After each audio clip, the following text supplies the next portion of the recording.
Alrighty. Rhapsody of Blood, episode 2 of 4. So, as always, I'm going to say all of us are more important than this game. If anything comes up that is difficult or problematic to you, either let us know using either X card or script change, which you can use either in chat or on through Roll for Your Party. Or if you need to just bail, you can totally just bail. That is totally fine. Whatever happens, that's okay. We will not in any way, shape, or form hold it against you because stuff happens and stuff can be difficult, triggering, etc. So, yeah. And actually, I just want to double check. Let me give people the Roll for Your Party because that might not be easily accessible for all y'all. All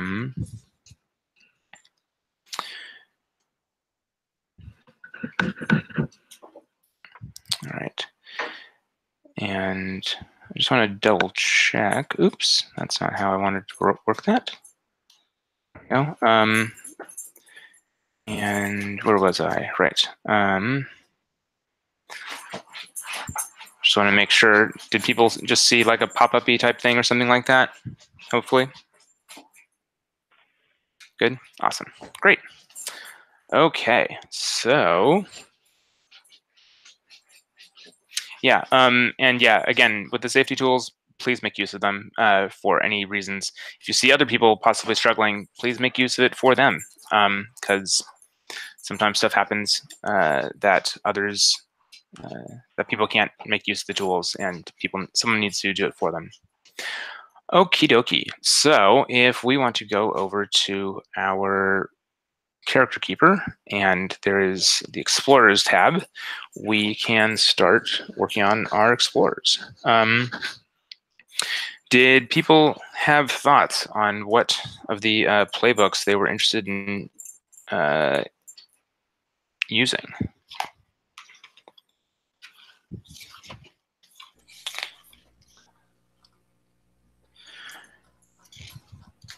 Slayer looked interesting to me. Okay. But I'm not married to it, so if everyone wanted Slayer, I'd be happy to pick something else. Jesse and or Ben, did you have thoughts?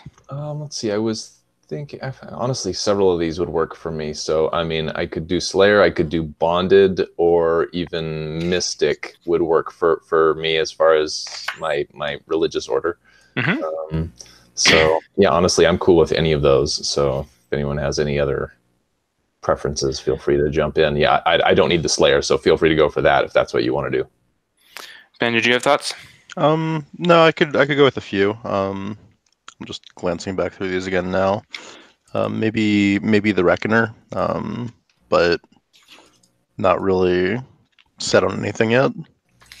So if you want Slayer, it's all yours. It sounds like Slayer is certainly up for you. Okay, I will claim that then. Great. Cool. And if you want to go ahead and start filling stuff in, feel free to do so. Let's see. Benjamin, I'm thinking about leaning towards the Mystic. What are your thoughts on that? You leaning elsewhere? You're going Reckoner, or what are you thinking? Yeah, I'm not selling the Reckoner, but I don't think a magic user for this round at least. So yeah, you can absolutely. Cool. All right, I'll snag Mystic then. Cool beans. Between like the Reckoner and the Pack Rat, you've played before, Jesse, right? What do you think as far as like those? Oh man, honestly, in this game, I would not worry about balance. I feel like each, as far as like balanced party, I think both are really interesting. I played I played a Reckoner and went really weird with it. I love that class. I went all in on like all the vision powers, so I ended up with True Sight and the one that's and Next You'll Say and a couple others, and so I ended up with just like it ended up being kind of an ocular based character. Really cool class, but That's honestly, cool. I think either will work. I mean, yeah, no question, they're both awesome. All right, maybe I'll give that a go then. Thanks. Yeah, nice.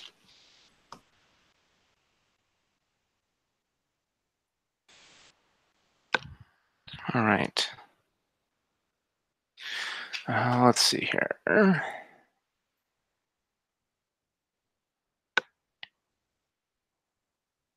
Awesome.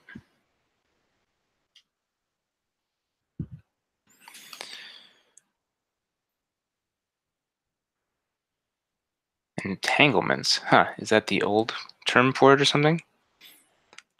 One of them has covenants and the other ones have entanglements. That's strange. I don't know what happened there.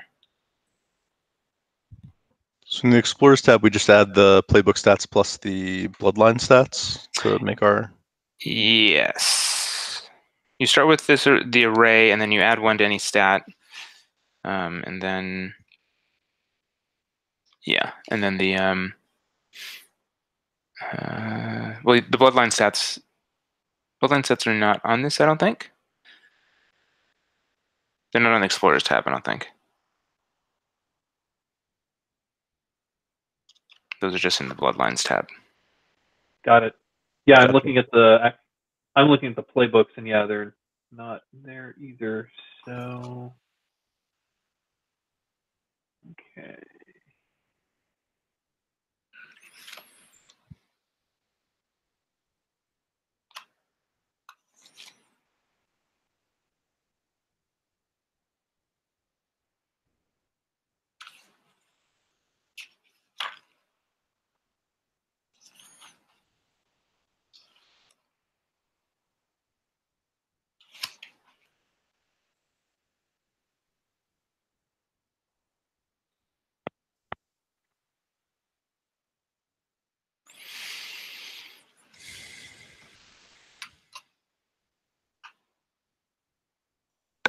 Right. And the motivation part will be up to you, whatever your decision is. And covenants are with the... let's see here. Pick a covenant you have with the player to your left. And then add details and context to the covenant you have with the player on your right. And I believe there's examples. If you have the book, there's definitely examples in there. I think there's example covenants in the PDF as well.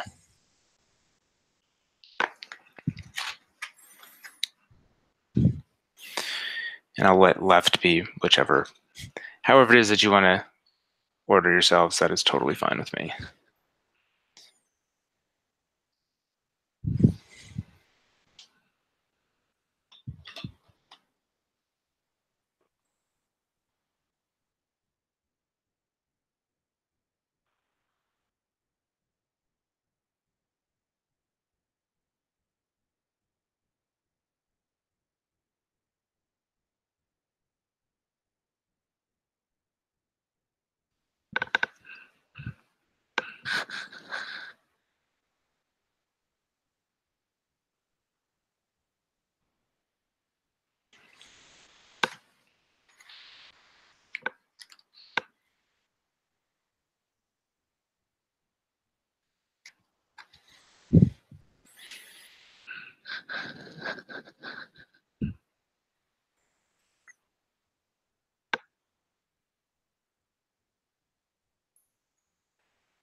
Wow. That soul vessel is pretty mean.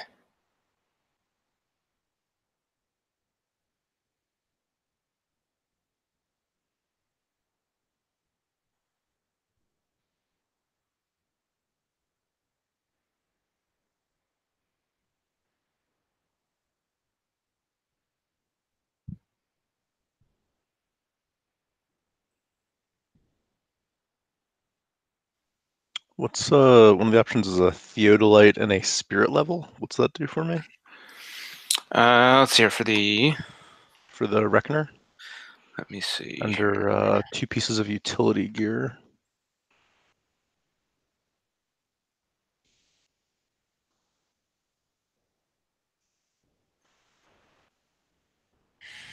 Spirit level sounds familiar.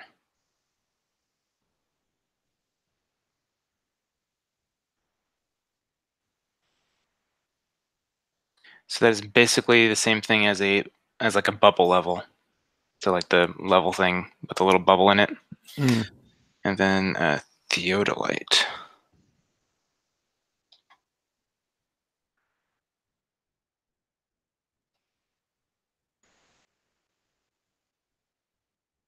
Surveying instrument with a rotating telescope for measuring horizontal and vertical angles.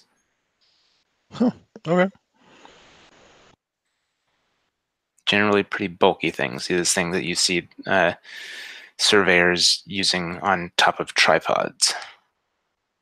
In that case, I think I'll go with, if it affects anybody else's choices, I'm going to go for gear with long burning glow sticks and as many rations as I need. Nice.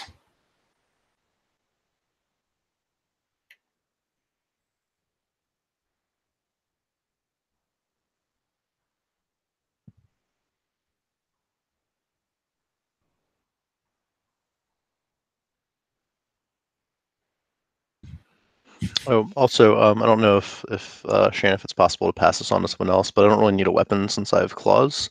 So I don't know if anybody else wants to take an extra weapon. It might make sense. I mean, I think that probably is your weapon, is the claws.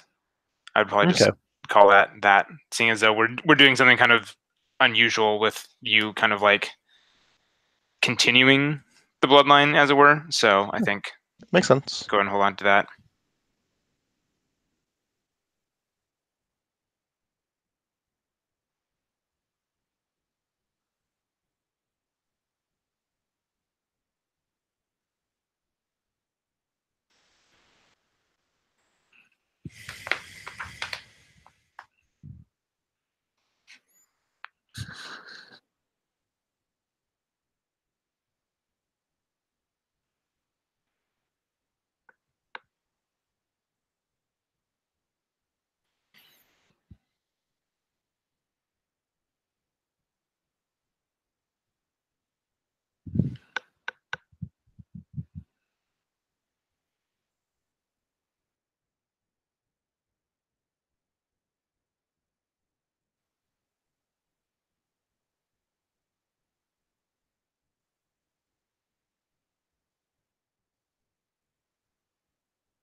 Jesse, I dig the bandolier of wooden flasks.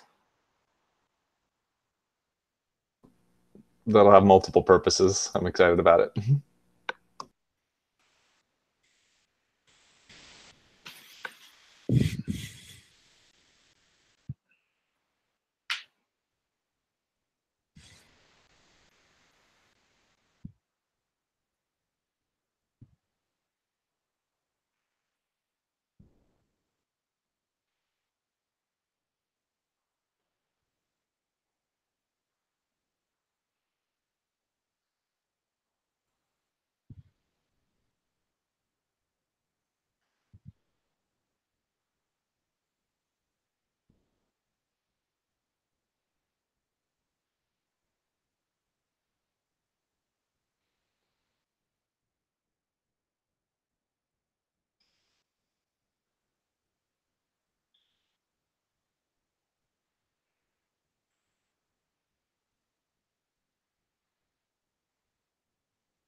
Ben, do you have the blood gift as a holdover?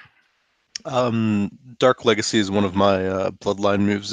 Every explorer starts with a blood move. Gotcha.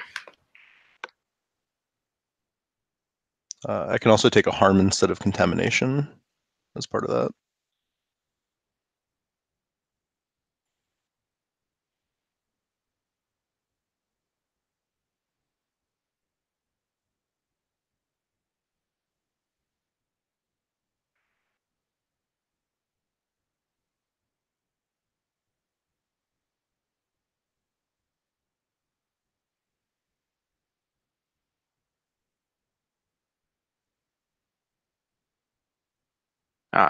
When using the blood gift, gotcha.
I will note I have not read all of the moves from all the different playbooks and bloodlines. So if you want to make use of them, please obviously describe what it is that you're doing, and then go ahead and say what it is whatever move it is that you're trying to make use of.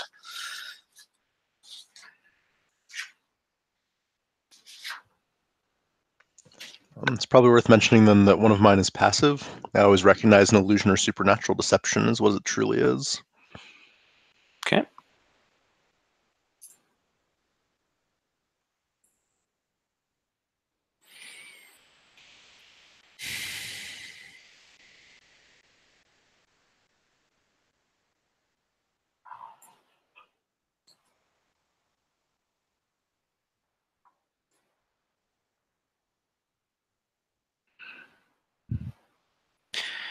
People thinking about their motivations as well for why it is that they are going to the castle this time. See if I can find any examples.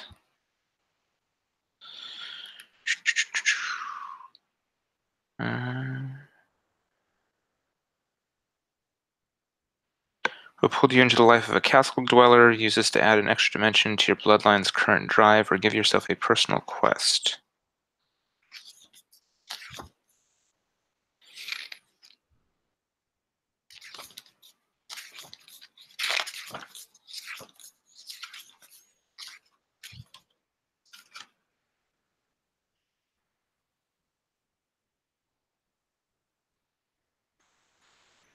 Something like vengeance or duty, someone to rescue, a great ritual to thwart or co-opt.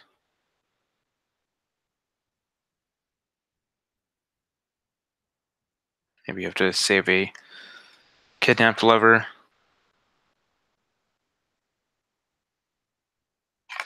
Etc., etc. Any chance we could go over entanglements first? Might give me some ideas. Yeah, which I think is actually covenants. But yeah, we should probably do covenants.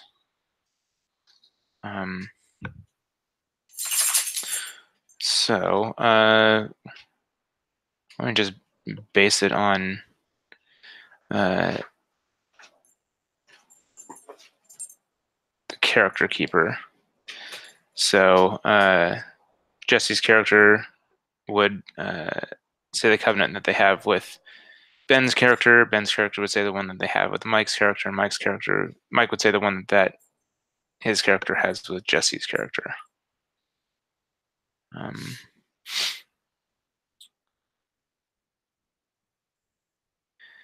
so some of the examples that they have are one of you nursed the other back to health. One of you is teaching the other to fight. You're hunting down a lost treasure together. You used to be close friends or lovers. You're afflicted with the same curse. You're longtime monster hunter partners. There's a grudge or rivalry between you. You grew up together. You follow different faiths. One of you is heavily in debt to the other. One of you has strange dreams the other is studying. Or obviously something completely new and unusual. Quick question. Sorry to kind of on a slightly different topic. Where do I find information on motivations? It's very slight. Okay. In the book, it's basically just barely mentioned in in Build Your Characters on page 11. Okay. And then I also kind of just pulled some from where it talks about making acolytes on page 58. It mentions drive. Okay. Alrighty. I'll take a There's some more info on page 17 as well. Oh, is there? Okay. Yeah. Let's see. I'm gonna grab my physical copy. I'll be right back. Sorry. 17 is all of the covenants. Oh, okay. Never mind. As opposed to the motivation, or Got it. I guess drive is actually the word. I think there's there's lots of overlapping stuff here.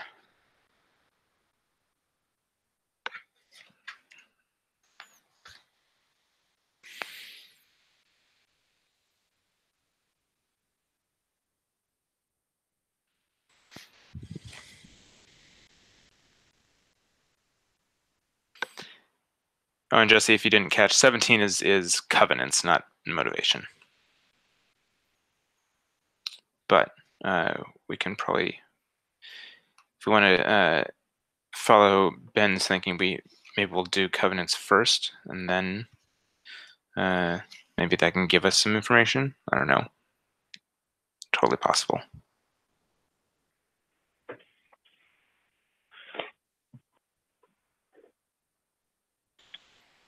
And how this works is that the person chooses the covenant that they're going to have with the person with the left, and then the person to their left gets to kind of like create the details of it.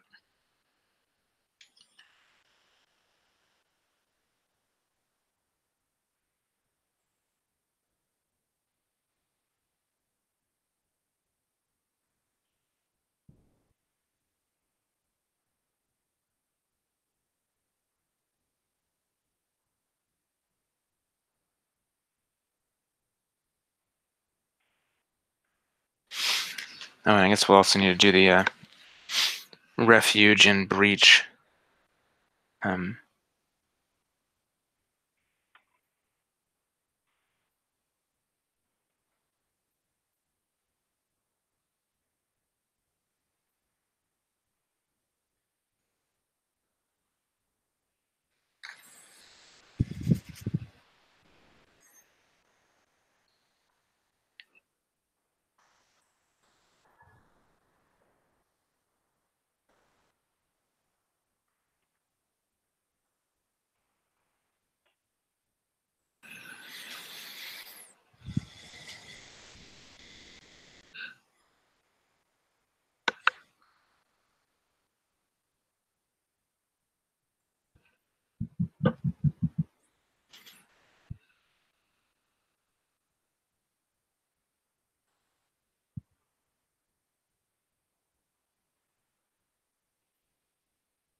Good thing we don't stream these, because, man, this would be some boring streaming.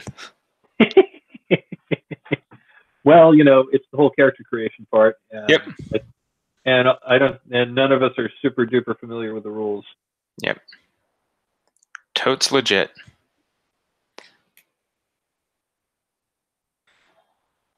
I obviously have played enough RPGs to know that this is the way this part of the game goes. Oh, yeah. Just heads down, quiet, reading things, writing things, typing things in this case, looking things up. Who wants to start for Covenants?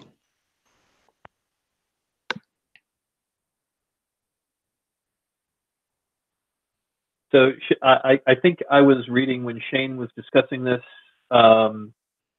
So you, Mike, would say what your covenant with Jesse is, and then Jesse would come up with the specifics of it, kind of like. Okay. And Jesse, you're playing the Mystic.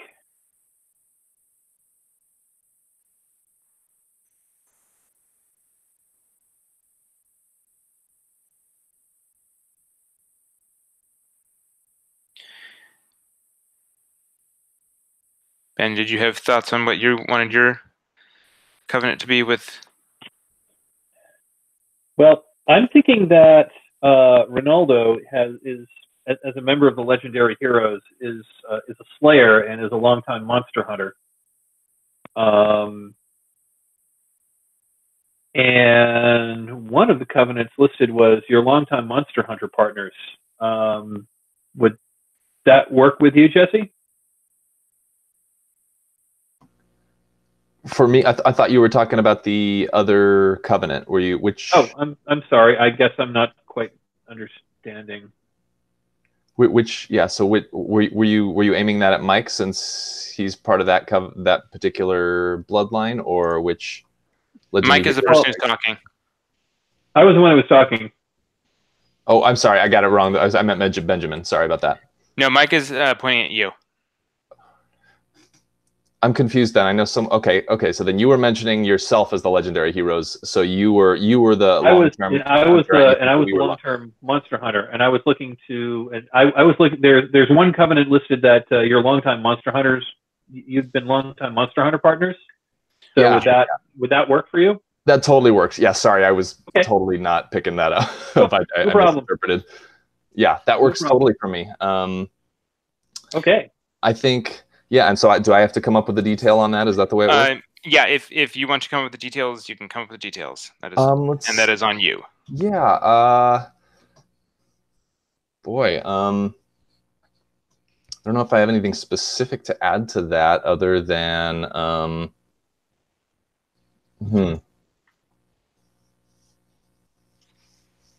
maybe not. I can't think of anything at the moment. I'm interested, and we can kind of like play that out. If we want to bring it up as in-game fiction as we go, I'm totally cool with expanding that as we play. But however you want to handle it. Okay. Yeah. Awesome.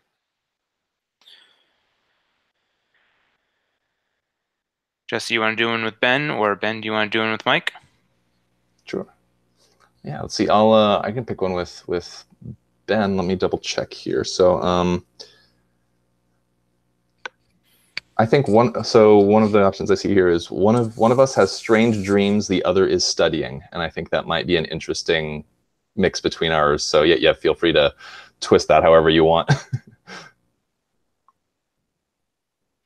Yeah, I mean, since you two are monster hunters, maybe I'm having strange dreams that suggest some of the monsters, and you think you can get some secret insight into it.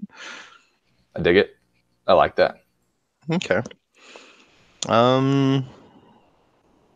Let's see. So for what is Mina's with Ronaldo? Mina's with Ronaldo. I don't think teaching the other to fight makes sense in this case. Grow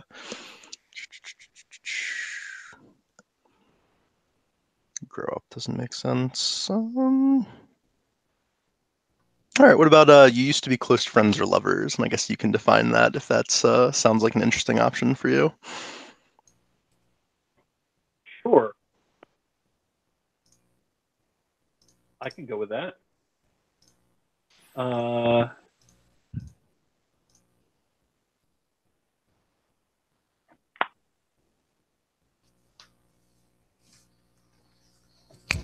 Thinking.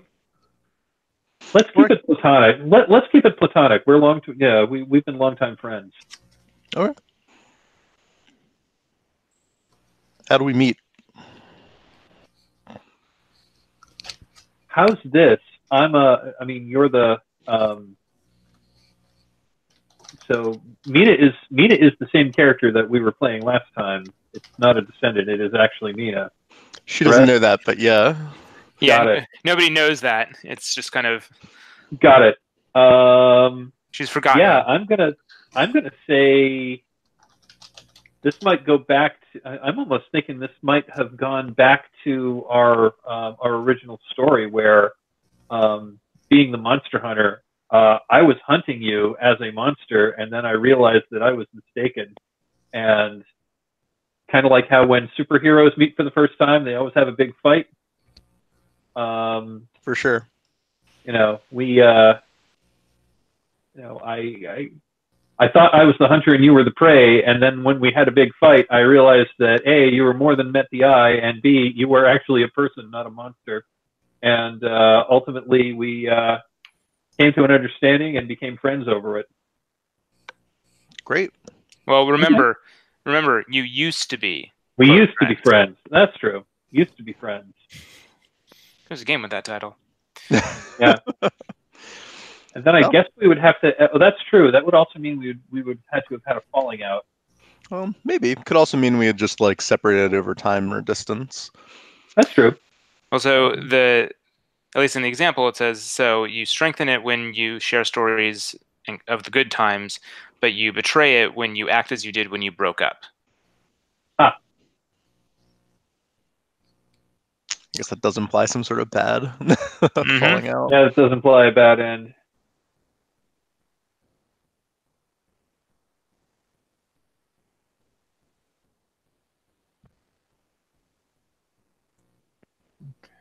Ooh, interesting. The dreams one is when one of you benefits from an insight gained from the dream, strengthen the covenant. When one of you is hurt because they followed the dreams, betray the covenant. That's interesting. Yeah.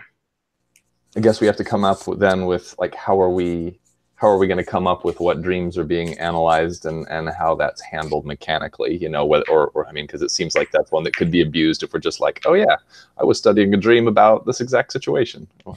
Oh, I will happily say no. Yeah. Yeah. I mean, Shane, if you wanna give us a dream and we can sort of interpret it, that could be. Yeah. Let's more work on you though. Yeah. Yeah, my question, I guess I'm just not quite sure how to engage with that then, with the with those being the options. I mean, I mean, it's totally fine if you want to. Why don't we go ahead and try the play to find out thing and see if you guys like have an idea of something that would kind of like come up, and maybe you had a dream about X, Y, and Z, then that makes sense. Sounds good. Okay. All right. So I have one more covenant to establish with Ronaldo. That's cool. You ready for that? I'm still noodling over the one with Sure. with Benjamin, and I'm actually thinking about, since I didn't see the used to part of the friends or lovers, so Mhm. I'm actually rethinking the whole platonic thing. Maybe we used to be more than friends, and it did not end well. That might be a little more that might be a little more interesting. Ben, how do you feel about that? Sure. Yeah, I'm game for anything. What broke us apart?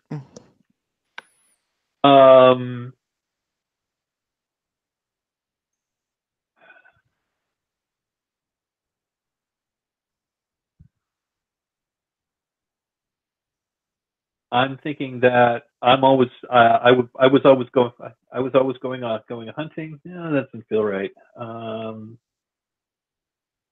Oh, this would even get more into the fields.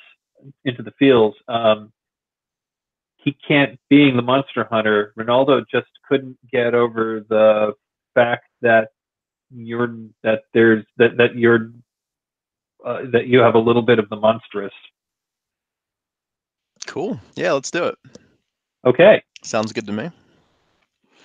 So every time I have to use claws to fight, it's gonna cause problems. It's A little good. flashback. Yeah, for sure. Sounds like fun.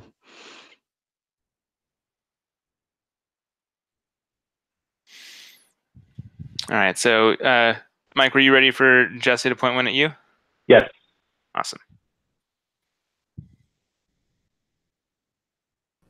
There we are.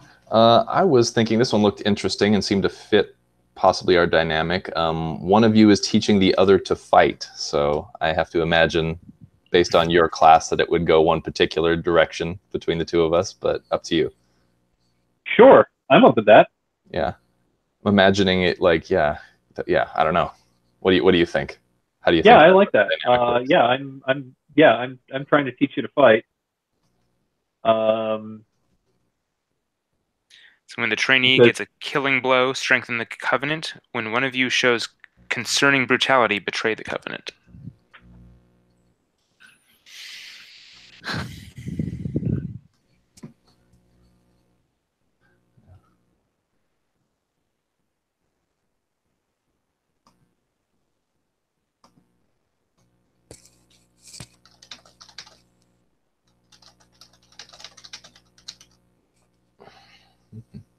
I guess it's dang it. Now that I'm thinking about it, it's active. He is teaching me. You're teaching me to fight, which means that we've been monster hunting partners for a while. That's probably not like a.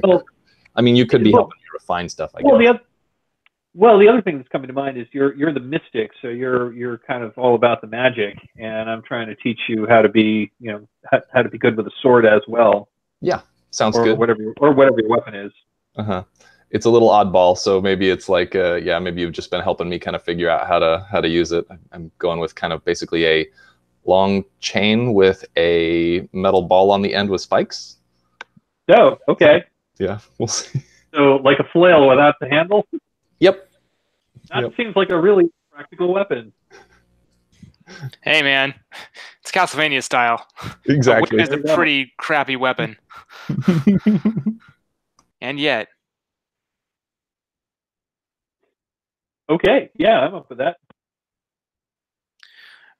And let's see here. I see. Do people want to think about motivations? I already came up with one for me, which I already wrote down. Okay. So my motivation was why I want to go into the castle. Well, the castle is the source of the monsters that I fight. Therefore, I must go in to, end this source once and for all. Okay.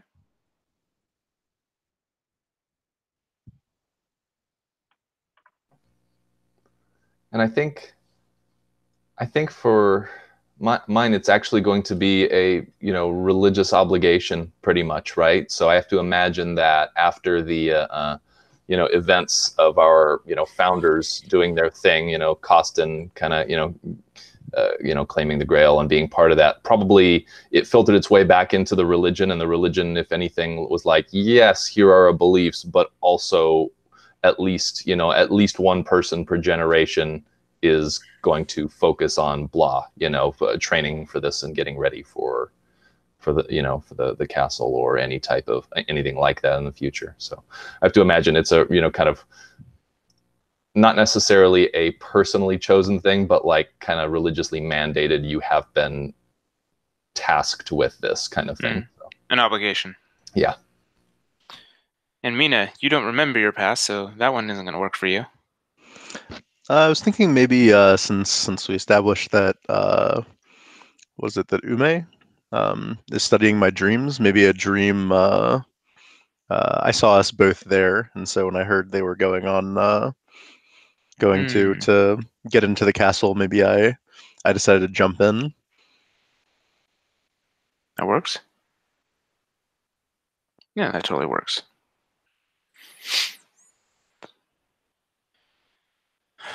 All right.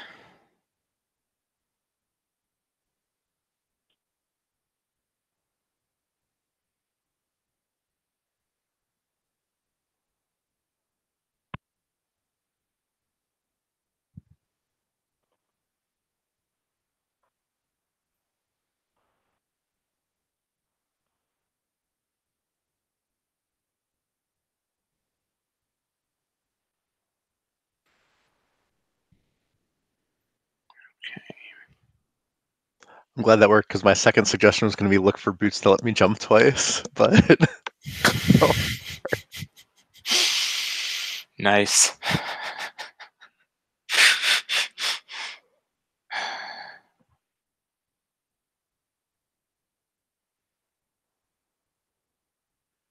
Vaguely tangentially related. After many months, maybe even more than a year, I finally actually had my first time beating the Hand of the King in Dead Cells. If anyone knows that game or not, it is Let us know. It is a let's see here. It's a Metroidvania Souls light. So combination of Rogue Light, Souls, Dead Souls, and Castlevania and Metroid. But that's a whole lot of whatever. it's been a good. Do you have the Switch? Did you play it on or? Yeah, it's been phenomenal for Metroidvanias for the Switch. It's just like great game after great game. Yep. All right. So I am going to vote that we take like a 5-minute bio break and come back. We can do explore introductions. We can do our little montagey things, and then we can get into it. That work for people? Yeah. Cool. So let's plan to be back by 5 after. Okay. All right.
All right.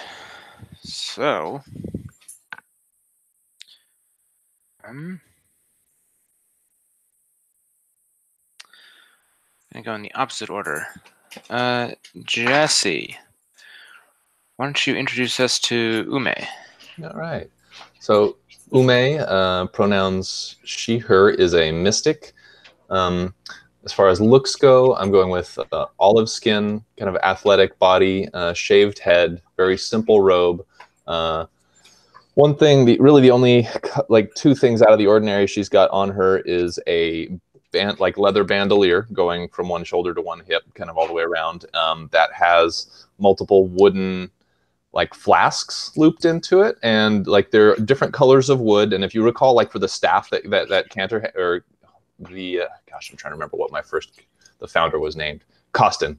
The staff that he had these very fine engravings in them that, like, when he activated the magic of it, like, glowed red, right? So if you just see all these different flasks of different colored woods have different very fine engravings in them as well. Let's see, and then kind of slung the other direction is kind of around me in a couple of loops is a chain with a kind of relatively heavy, probably a ball, probably this size, with some spikes on it, just kind of hanging there. That's her primary weapon.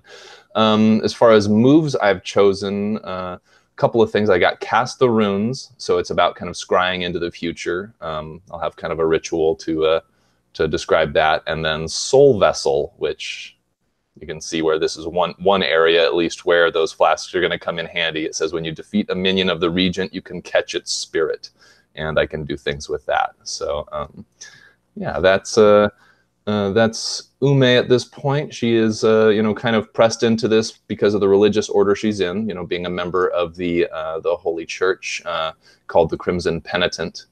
And I think like once each generation, one person each generation is basically pressed into, whether they choose it or not, is kind of pressed into preparing for future badness of any sort. So that's where she's coming from. Awesome. All right. Why don't we go with Ben? Why don't you reintroduce us to Mina, or this version of Mina, or this generation's Mina? For sure. So Mina still looks slightly sickly, just on that border of got out of bed after a couple weeks of flu. And she sticks to sort of the outskirts of society. She tries to get in where she can. She's found herself. She can't quite remember where she got this beautiful staff with strange runes, but it's given her an appreciation or an interest in the strange or the rare. So she has a habit of going into old castles and ruins and looking for ancient bits and bobs of lore. She's got a big map stuffed in her backpack and lots of glow sticks ready to explore where the light hasn't been in years and years. She tends to travel a lot. Kind of nondescript clothing, but a giant backpack full of stuff with a beautiful looking looks like a staff or a walking stick stuck between her gear. And what are the moves that you chose? So I chose Bend Time. When you roll 10 plus and dodge, time seems to slow for everyone except you. If you can perform your next action within a few seconds, it'll have advantage. On True Sight, you can always recognize an illusion or supernatural deception as what it truly is. In addition, you get advantage on See Clear. And I start with a blood gift due to my bloodline. And I chose Just You and Me. If a foe is within arm's reach, you can mark contamination, or because of my bloodline, I can mark harm instead, just for this particular blood move, even if I get more. To reshape the castle and trap you both within an empty room. The previous state is restored when you will it or when you take a major wound. Awesome. And Mike, why don't you tell us about Ronaldo? Okay, well, Ronaldo is sort of a traveling monster hunter. I'm thinking a little bit like The Witcher, but not exactly. Thinking actually more like the what's their name? The brothers from Supernatural, but Winchesters. My daughter used to watch that show. I never got into it. Anyway, he is for a professional monster hunter. Ronaldo is remarkably cheerful. He's tall, lithe. Doesn't look like he doesn't look super muscular, but you probably wouldn't want to engage him in a fight. He's incredibly fast. He's got a pistol at his side, but what looks even more dangerous is the ancient-looking greatsword that he carries around with him. I'm thinking that it's a family heirloom from and may very well be the sword that Valeria held, but I'm not married to that. But it's an ancient heirloom from his family, and the sword is enchanted. He's about not quite 6 feet tall. He's got dark wavy hair, wears has a dark goatee, has dark eyes. Looks like he perhaps of Hispanic ancestry. Yeah, that's Ronaldo. And the moves? I took Lightning Swift. You're incredibly fast, so always have advantage on dodge. And I also took Versatile Weapon, which is why I'm calling my greatsword as Enchanted. So I'm able to pick a second disadvantage pair. Great. So my greatsword is normally cleave, unstable. I've added piercing and brace. Cool beans. Alrighty. So, now looking back at the bloodlines, it looks like the breaches that we that we chose was a great stained glass window and a hefted brick, the servants' quarters in a stolen uniform, and the burial catacombs in a crevasse that's opened them to the world. And you also have refuges of an inn or cafe where your sister plays music, underground tunnels forgotten by man, and an old church still warded against malign influences. So what do we? So how much history do we want to do in this montage? Or maybe if you guys want to give your amount of time, the one thing that I would suggest is that we choose one of those three, breaches as where we will start, and then maybe we can kind of focus whatever our montages are with how you all kind of end up at that breach that you've decided upon.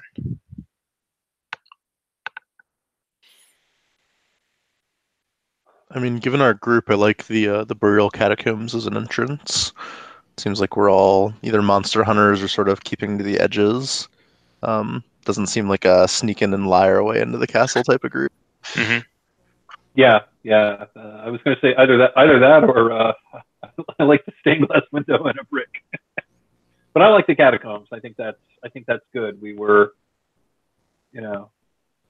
chasing something outside the castle and followed it in. Yeah, works for me. So, what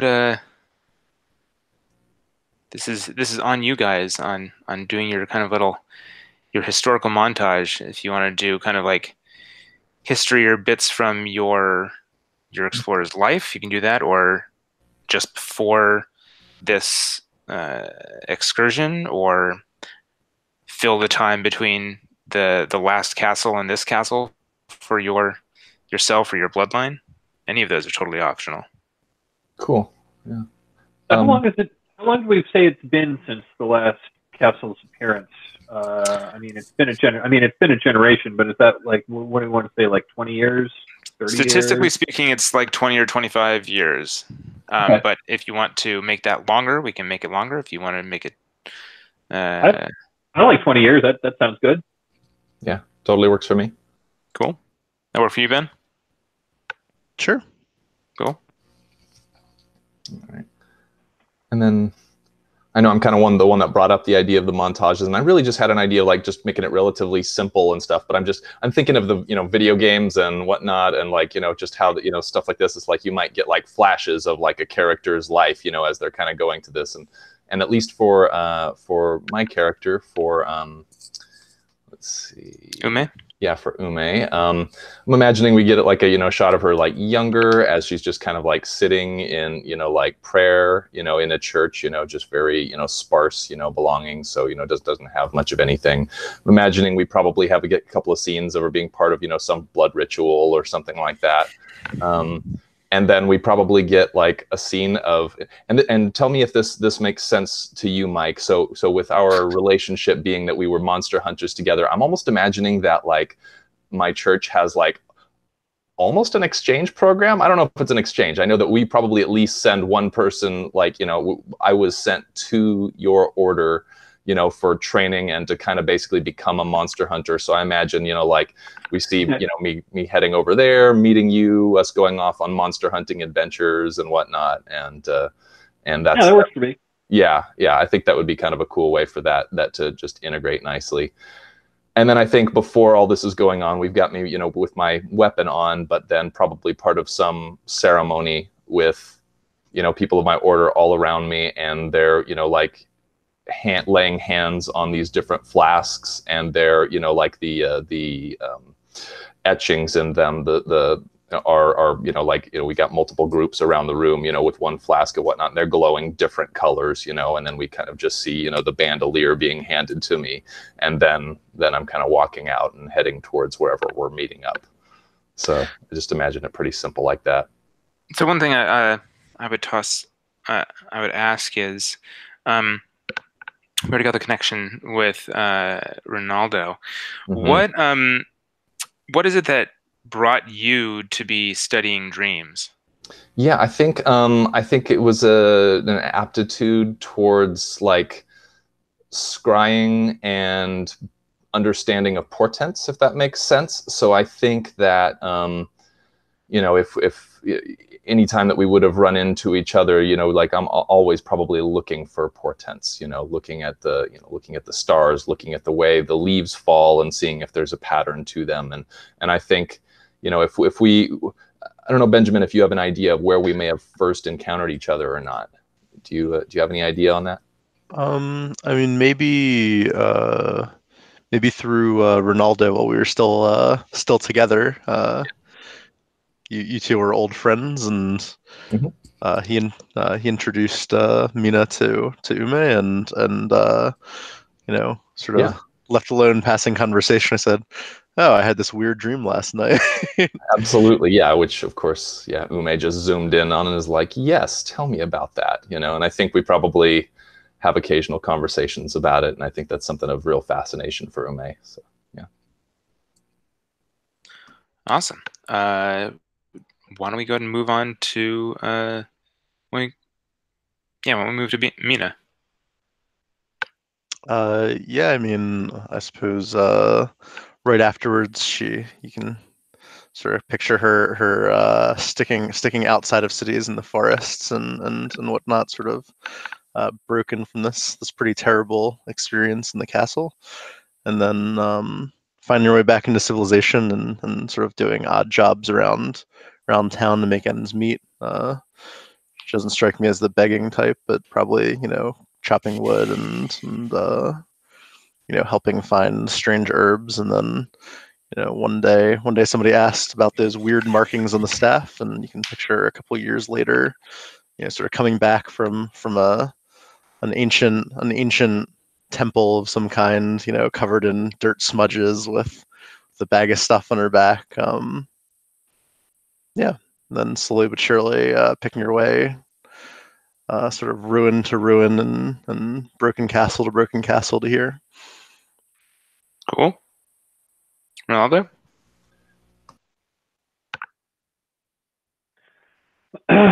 So, as a young man, Ronaldo's from a family that has a strong martial tradition. especially with the legacy. So he was raised from a young age to to be a warrior. Rebelled a little bit, but really found it really was his calling. So as a young man, he, so part of the montage is him as a young man, like going through the paces in formal fighting training with various weapons, and getting more advanced training in monster hunting. And upon his first big kill, was awarded this ancient family sword, which he currently carries.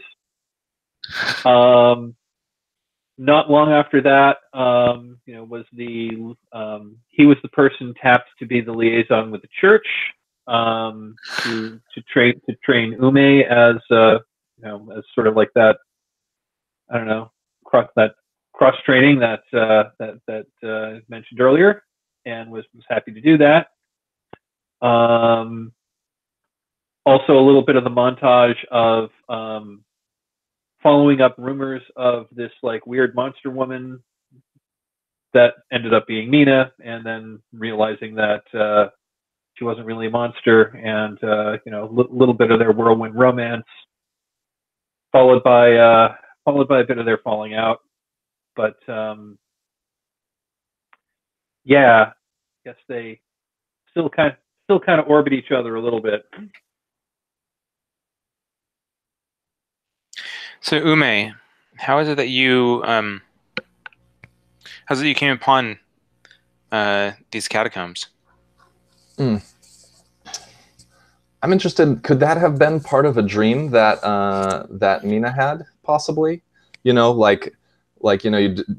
you described a location or something like that, and then I maybe I went through like old texts and blah blah blah, and just tracking down the landmark, the location, and whatnot. But I'm imagining it.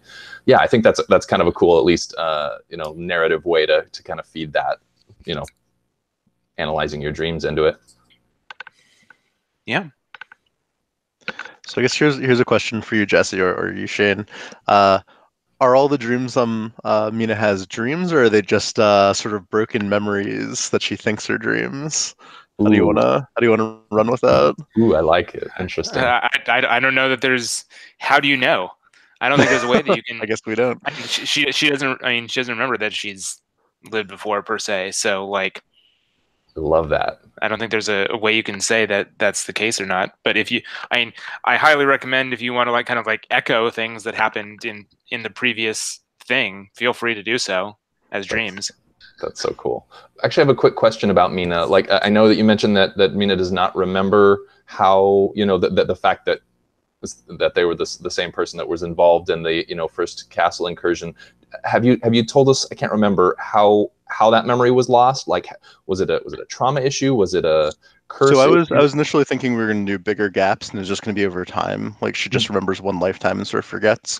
Given that this is a shorter span, maybe just in the aftermath of sort of coming back from the castle, maybe there was a bit of wanting to forget and sort of time. Want to reinvent yourself so much it kind of all gets pushed back. Yeah. Nice. Traumatic amnesia is a thing. Awesome. Okay. So, double check here.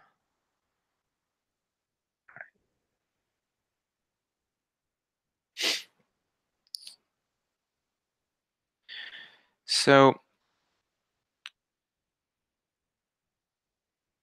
and Jesse, feel free to tell me if this isn't a doesn't work exactly with what you're thinking, but I think that this crevasse has opened up only recently.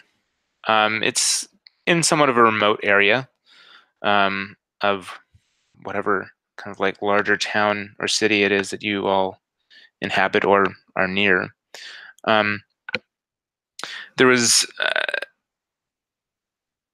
an earthquake which is probably unusual for this place, and probably had more than enough like superstition, et cetera, kind of like wrapped around it. But you were exploring out here, and you discovered this this crack in the ground, and you know, you are a monster hunter, and so you feel like you kind of are able to do some take some risks, and so you kind of maybe stuck your, you know, kind of like popped down in this opening and found what looked like the beginning of some sort of burial chambers of some sort, like a barrows or something like that, and something something kind of drew you somewhat more strongly to it. You could feel that there was something not right there, and that is kind of how you end up bringing bringing Ronaldo and Mina as well to this place.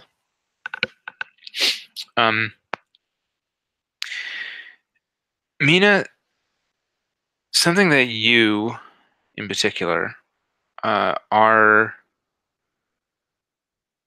specifically noticing, and is that there's a very, very faint smell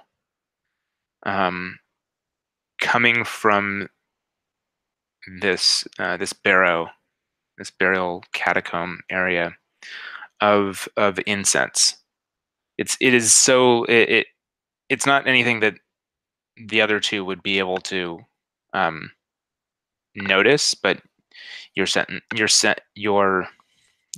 ability to smell is a little bit more attuned and a little bit more heightened than theirs is, thanks to your bloodline, as it were. And what does that incense smell like?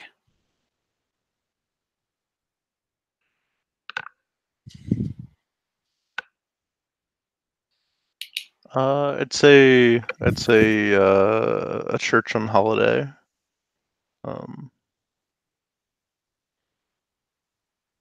Yeah, it's sort of, you know, rare spices and sort of things we wouldn't normally see in small villages in fantasy Europe.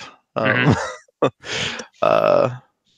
know, myrrh and frankincense and all those things. Sure. Awesome. So, who is it who first goes down into the crevasse and into this what appears to be a barrel chamber of some sort? I'll take the lead. I'll light a torch. I'll light a torch and hold that in one hand, and I guess I'll draw my pistol in the other, and we'll venture in. All right. So why don't you give me the inaugural Travel the Labyrinth roll? Okay.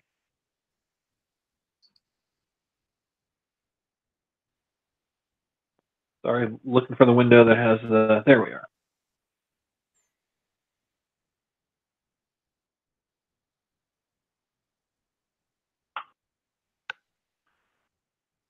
So roll plus blood. I guess right now my blood is 0.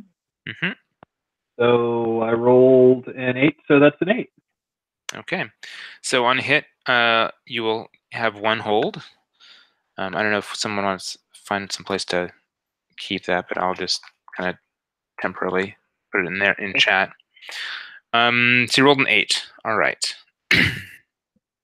So describe your insight into the ward's purpose and layout. So what is it that you see inside?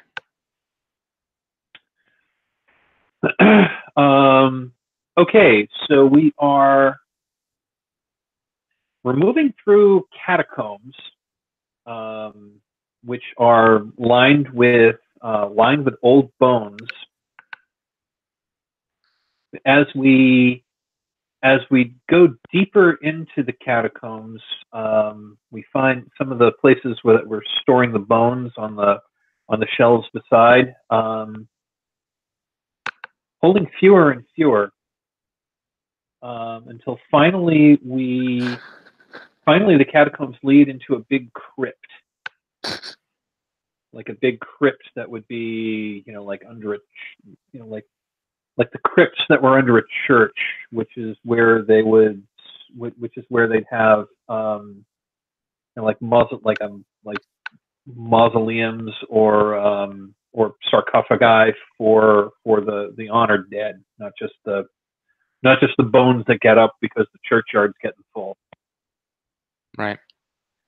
So yeah, we find a we find a large underground burial chamber. I'm seeing like a vaulted ceiling, several raised platforms on which are sarcophagi.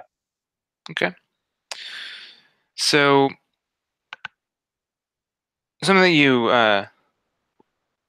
you notice is that the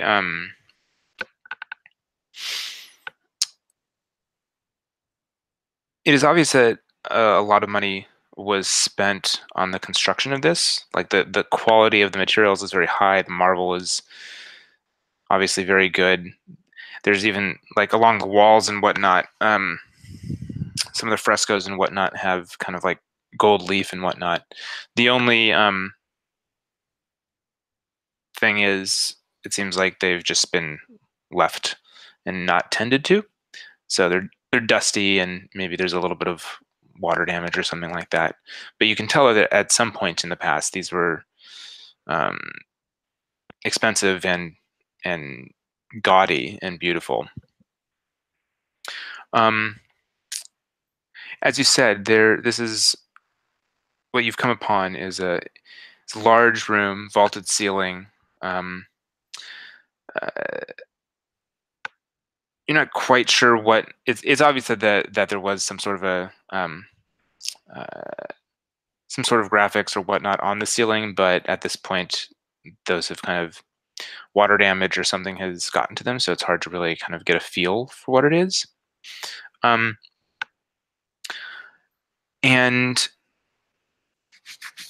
there are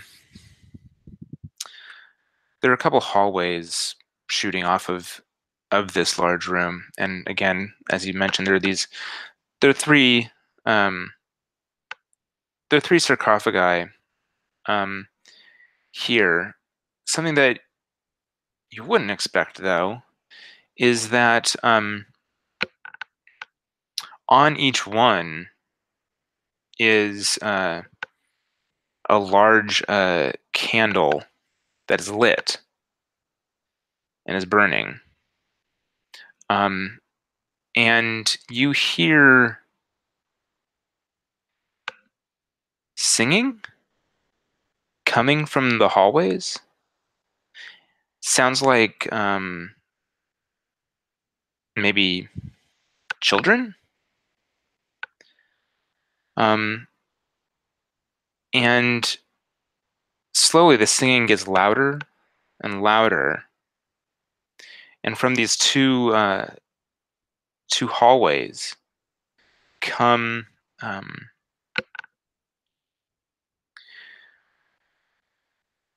what eventually becomes what appears to be 14 boys, youngish men, maybe between 10 and 14 or something. They are all in white, and they are all carrying these long chains with incense balls, large incense balls at the end, all of which are lit and they're smoking. So like they're kind of swinging them as they walk and as they sing. And so there's just this this line of them coming in from each side, and they're kind of like surrounding the these sarcophagi, encircling it. And you guys are kind of a little bit far away, so they haven't noticed you yet, but they circle the sarcophagi and just continue singing, swinging these incense burners as they do so. What do you do?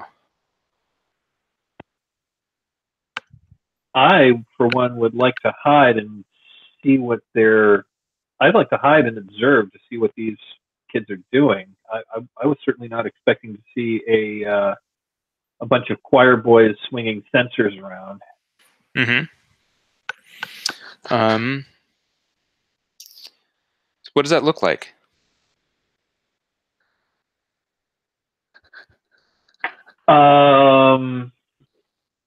Guess I was holding the torch. You said the place is lit with candles? Not overly well lit. Okay. Seeing as though they're really only the 3 large candles that are on the sarcophagi themselves. Okay. Because you can't really. Your torch is not all that strong, and those candles aren't giving a whole lot of light, which is why you can only kind of roughly see what's going on with the boys. You assume that they're boys because, like, you've seen this before and whatnot. Got it. Altar boy look, but so if I could unobtrusively, stick the torch in a wall sconce if there is one, just kind of like crouch down behind. I don't know if there's something to hide behind, like hide behind and watch, or let's see here. Like if there was a beer for a sarcophagus that doesn't actually have a sarcophagus on it, like hide behind that, kind of like peek around the corner. I would definitely say that there are some. Oh no, that doesn't make sense. I mean, it really seems. So, what are you trying to do? You're trying to get a better look at them. I was basically trying to. What I would like to do is basically make myself unobtrusive so they don't observe me, but I want to observe what they're doing. Okay. Well, I mean, you can continue doing that just by where you are, because at least so far, it doesn't appear as though they've noticed you yet. Okay. Well, in that case, I guess we'll just stick in the. I guess we'll just like kind of hide in the shadows, and I'd like to hide in the shadows and observe. If you are just trying to observe, though, if you want to give me a see clear roll, that would work. Okay. My glass is 1, so.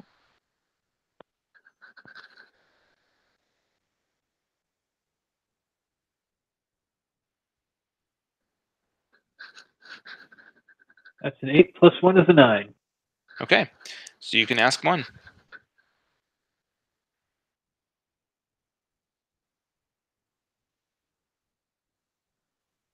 I'm going to say, what should I be on the lookout for? What should you be on the lookout for?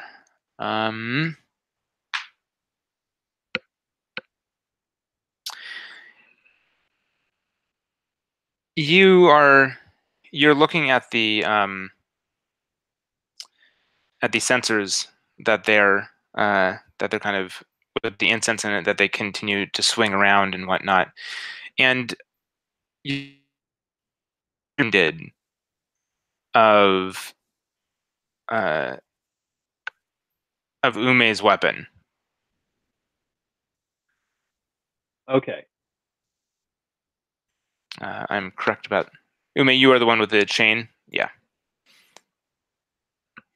It looks very similar to that.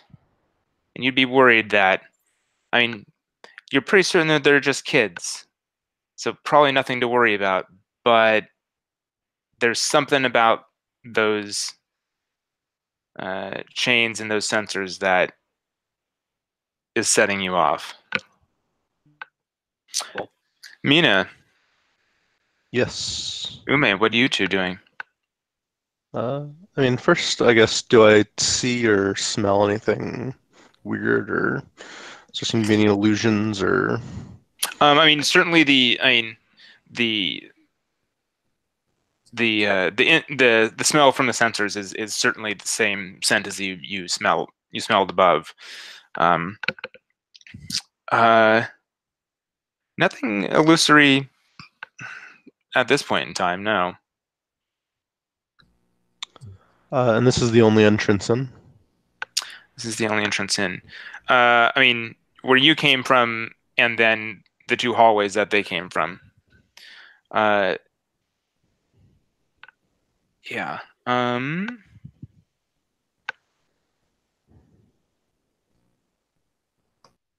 Yeah. I mean, are you trying to see clear as well? Or are you trying to kind of like get a feel for the situation as well, or? Yeah, I mean, I don't want to fight kids, but I also don't trust that these are like innocent, peace-loving little. Well, if there's an alternate route, I'm not opposed to taking it. So something else that I will say is there's also there's a slight scent of that you smell, and it got much stronger as the kids came in. A smell of burning flesh.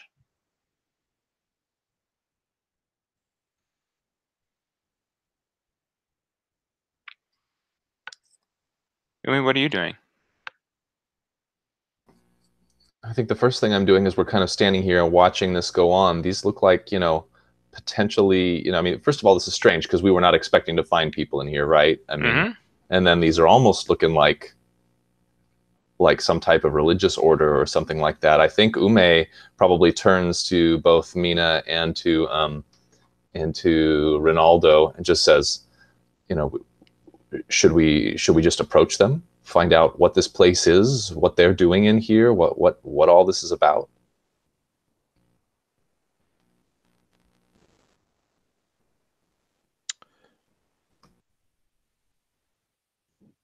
I mean, I suppose we could, or one of us could approach, and the other two kind of stick to the wings, not to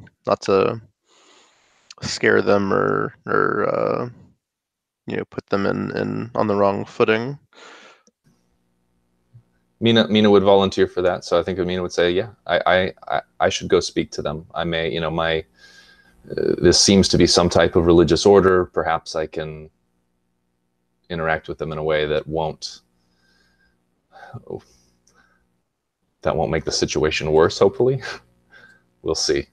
So yeah, I think Mina is actually going to come out from behind the hiding space and just kind of walk openly towards them, hands empty, and say, hello. So before you even get to say anything, you take a step into the room and the singing stops. And they start saying someone is here. And they all turn towards you and in your direction. They had their kind of their faces down this whole time. Now, when they look at you, you can see just the tiniest. You would say kind of smoldering coal where their eye sockets would be.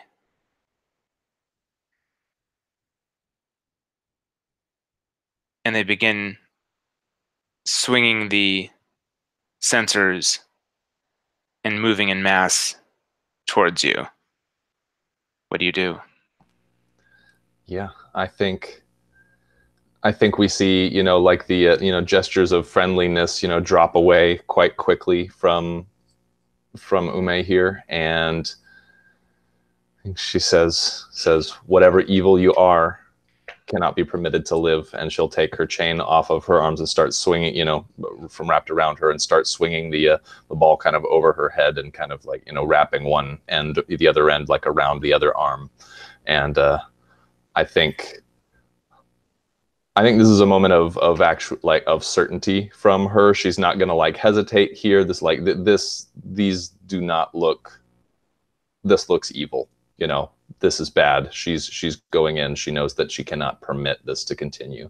So yeah, gonna wade in and face the horde. Attempt to try and take these guys down with this spiky ball. All right. So give me a roll with iron. All right, let's see. My iron. Oh, great. Not very good. Let's see. That is a 7. Okay. So pick 2. All right. Let's see. Picking 2. Face the horde. All right. I'll mark contamination. Okay. So, and then I we'll say that I end up in a risky position. Okay. So tell me what this looks like. Yeah, so I imagine it's I imagine wading in as these, kids are coming towards me or whatever they are, and I imagine it being kind of one quick strike that at least takes down the first or, whatever of this, group of kids. But what we get is a view looking at Ume, and you see like, her swing and then blood splatter at her and like onto her face, and probably it looks like some gets in her mouth. So that's the contamination there. And then I imagine that the risky spot is now that they're kind of right on top of her and probably even starting to surround her at this point. That sounds about right. Something that you notice, Mina,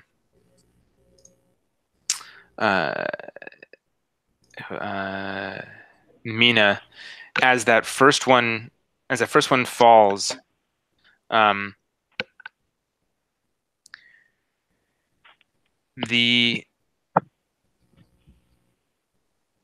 you can see it kind of starting to weep, and you specifically, you know what tears would smell like, but you don't smell the smell of tears, and you see what appears to be molten glass kind of dripping out of their eyes as they die. Samina, what are you doing? The horde is on top of Ume. I would like to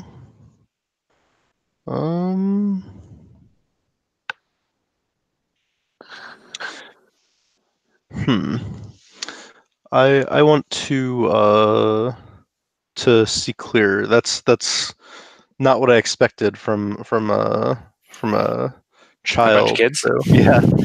So whatever they are, I'd like to try and see if I can figure out exactly what's really going on here. Okay.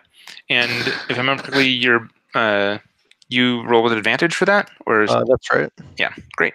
Give me a roll. Let's see.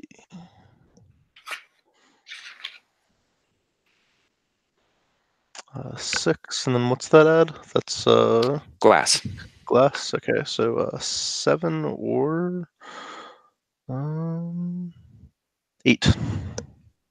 Okay, so you can ask one. So let's see. That's where'd that page go?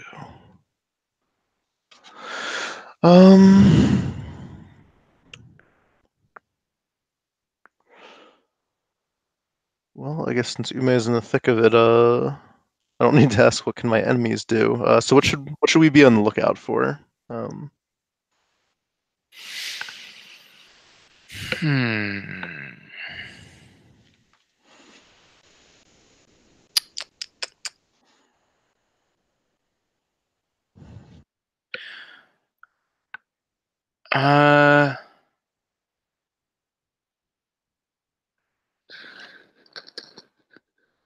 Should you be on the lookout for?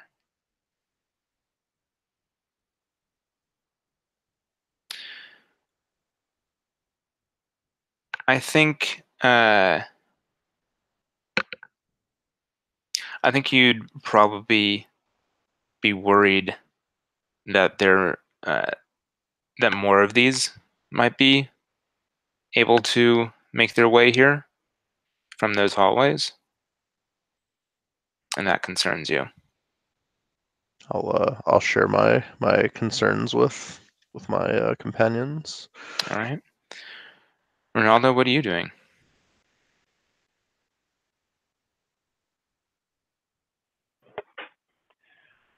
Well, these are obviously not just kids.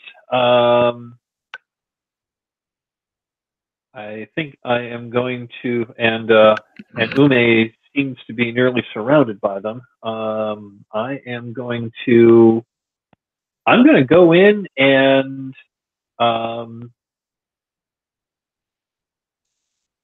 yeah, I guess I'm going to go in and slay some monsters. I guess at least clear a path to. Now, one question. You said that there were two other hallways leading out of here. Yep. Were these like creepy choir boys coming in from just one of those, or were they coming in from both of them? From both of them. Okay. I'm going to try to clear a path to the one that they weren't coming from. Okay. Yeah, I guess I'm going to move up close to Ume and defend her. And so I guess that, and yeah, take out as many as I can. All right. Sounds like you're facing the horde. Yeah. I'd love to interject just a little bit of fiction here. With us being like Monster Hunter partners, I think we probably it was probably a pretty common thing for one of us to go out in the open and the other to be hidden. So like, I assume it's kind of like one of those things, everybody's getting worried because, surrounded, but then you see the smirk on Ume's face, and then we get, you charging out of the darkness, to take them out unawares. I love it. All right. So go and give me a roll with iron. Roll with iron.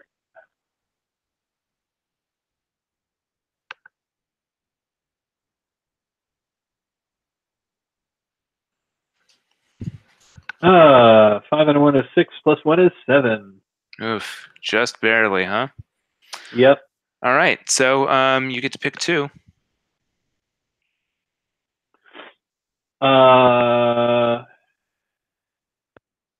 I'm going to say they hit back, and more are coming. Awesome. All right. So yeah, you wade in there, and you're able to get to Ume, but you definitely take a few of these sensors just kind of like slamming you in a number of places, including in your face. The part that's really kind of strange though and scary is that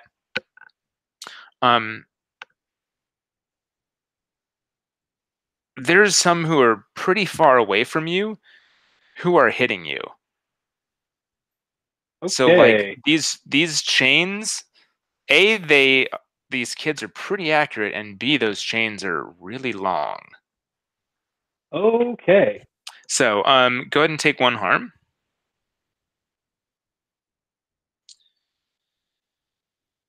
And you said you took harm, and then more were coming, right? Okay. More coming. And yeah, Mina, you can smell more incense coming down one of the halls. Okay, I'll tell them which hall. Okay. Ume, what are you going to do? Let's see. So how many of these kids are there at this point? Like, we know that there's more coming, but how, like, what have we? Because I'm a little unclear on how this move works. Because it says you definitely kind of like plowed through a fair number of them. I'd say probably a good 2/3 of them are down and out. So maybe 5 of them are left or something. Okay. But more are coming. All right. I think was part of the information. Did Benjamin? Did Mina get like a smell of like which direction the new ones are coming from, or anything like that? Yeah, we knew which hallway. I don't know if it was left or right, but we'll say it's the left hallway. All right. So then I think I would turn to to Ronaldo and yell to Mina as well, and just be like, the other hallway, quick, barricade it. And I think I'll start making a run for the other hallway. You're trying to. So are you? The barricading, you were going to barricade the one where they're coming in from? I was thinking about, I don't know. I was actually considering trying to like get us all to the doorway and throw, of one of the ones and tip something over if there's something in the area, or pull something in front of them to keep them from going down the one that we're going down. Gotcha. Okay, cool. Well, for you, certainly that sounds like, flow like water. Cool. When you risk danger to change your environment or your position in it. Roll plus Mercury. Sounds great. That's a 6. That's a 6. Awesome. Okay.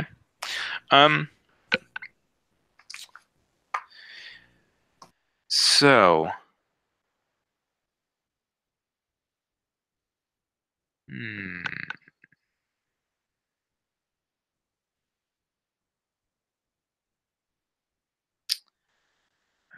Okay.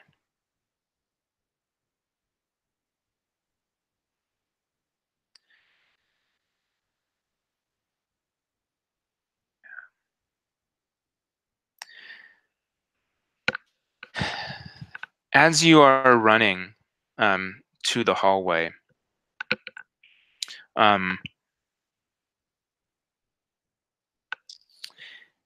you find yourself, and you're running past the jumping over these the scattered dead of these altar boys or whatever it is that they are, and you get near the hallway, and you feel you're tripped up. You're running, and then you are suddenly face planting into the ground. So please take 1 harm.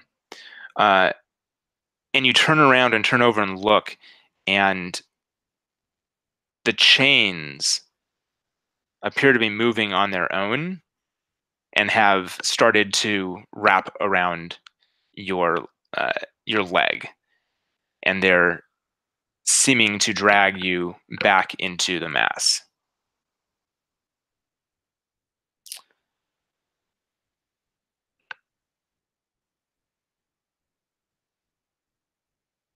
Ronaldo, what are you doing? I'm going to do my best to defend her. I'm going to get to her. I'm going to cut through this horde to get to Ume, and we'll defend her from these vile creatures, whatever they are. Okay. With my enchanted longsword. Basically want to try to hew my way through them. Okay. Yeah, why don't you give me a face the horde roll?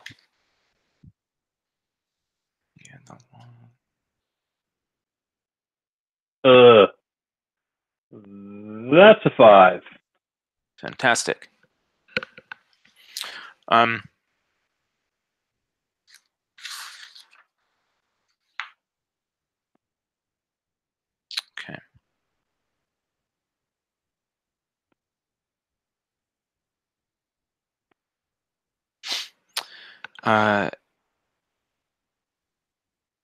As you head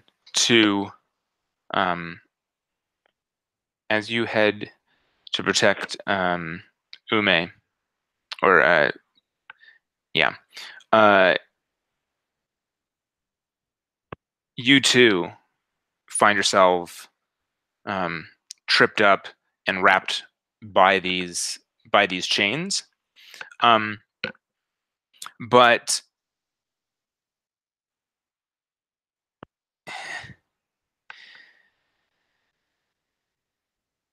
as you fall and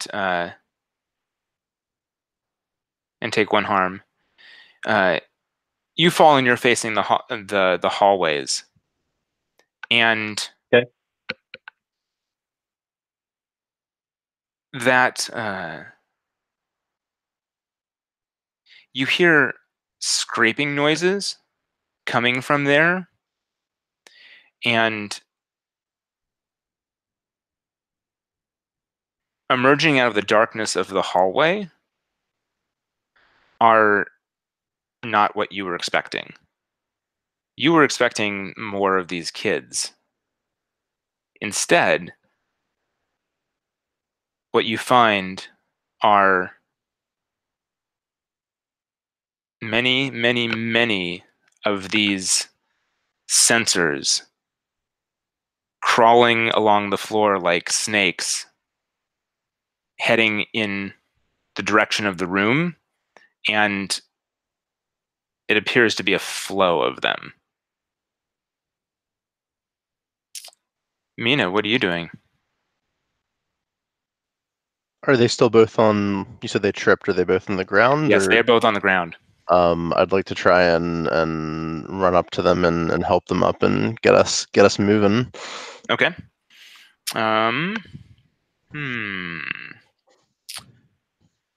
That seems... Yeah, I guess that sounds like a flow like water. Okay.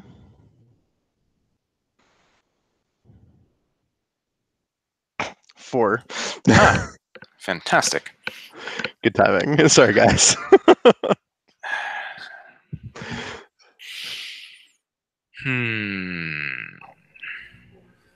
We're going to be dead before we get out of this first room. My Monday every week is Warhammer. I didn't expect to relive that tonight.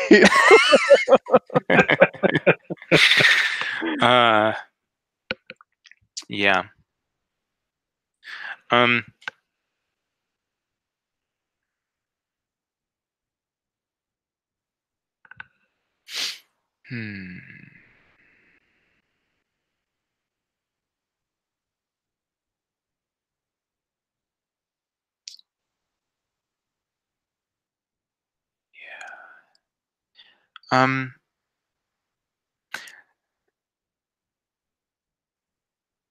Something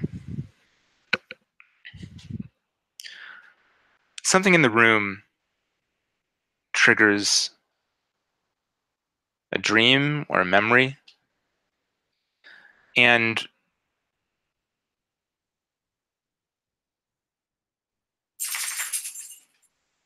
it stops you cold, and the chains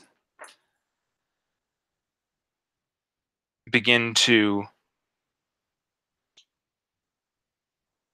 stream around you and wrap themselves around you, and you are unable to do anything about it. They begin to kind of crush into you. Go ahead and take one harm. What is it that you remembered? And why is it that it kind of like froze you?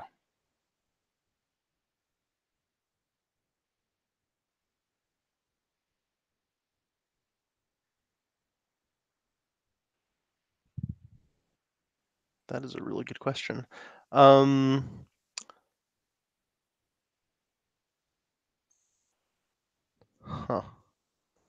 Let's say I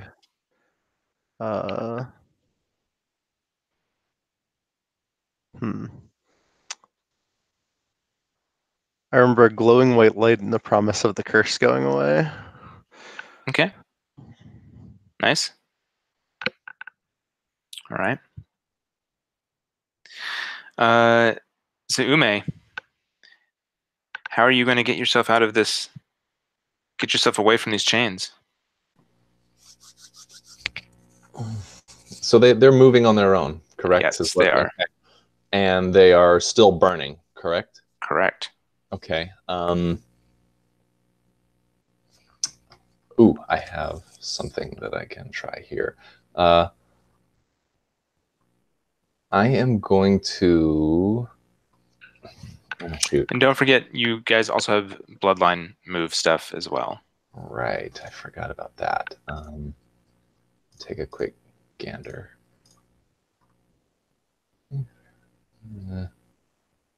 I've got nothing for that. I have a flask that you'll see me kind of start to take, out of my bandolier, and as I grab it, like the etchings will start to glow kind of a whitish blue.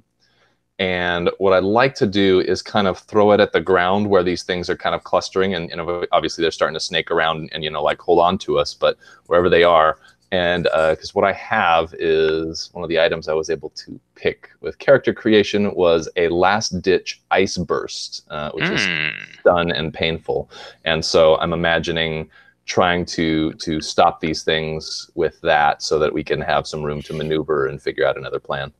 Awesome. Yeah, I like this. Yeah,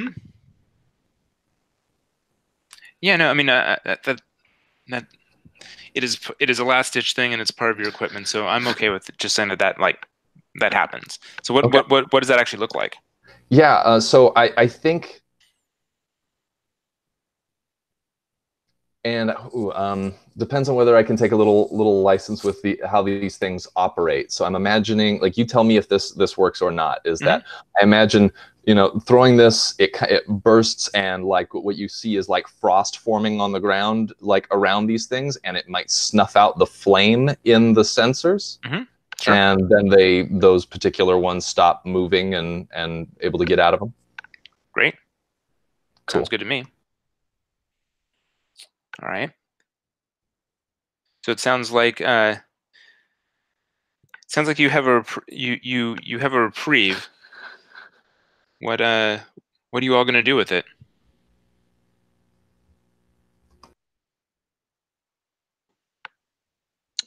To Jesse's suggestion, is there anything around us that we can sort of pull behind us and block the way so we can get? You might be able to do something with one of those sarcophaguses or something, or at least a lid or something. Yeah, I think that's I guess as we're running, we try and pull that behind us, at least to slow down the group. Yeah, you want to give me it sounds like you're trying to kind of like get to a safe space. So why don't you give me a shelter roll? Okay, that's Mercury. Yeah.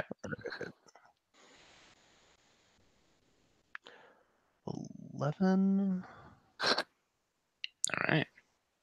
Yeah, 11. Great. So, so you guys make it into this hallway, and you're able to kind of like block these things from making any progress in there. So on a hit, each explorer picks one.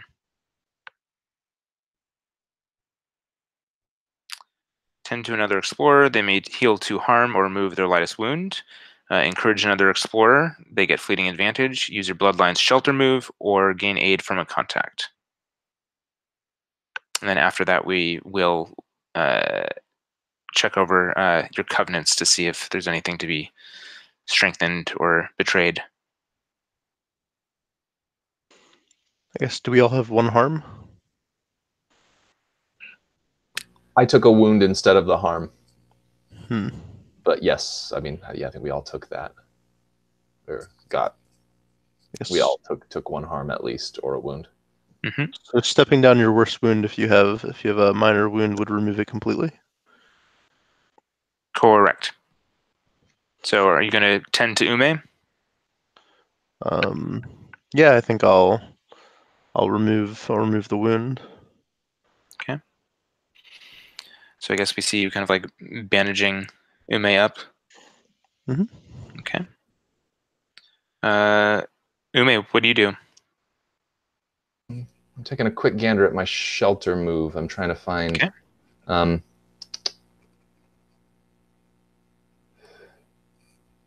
Ronaldo, did you know what you wanted to do?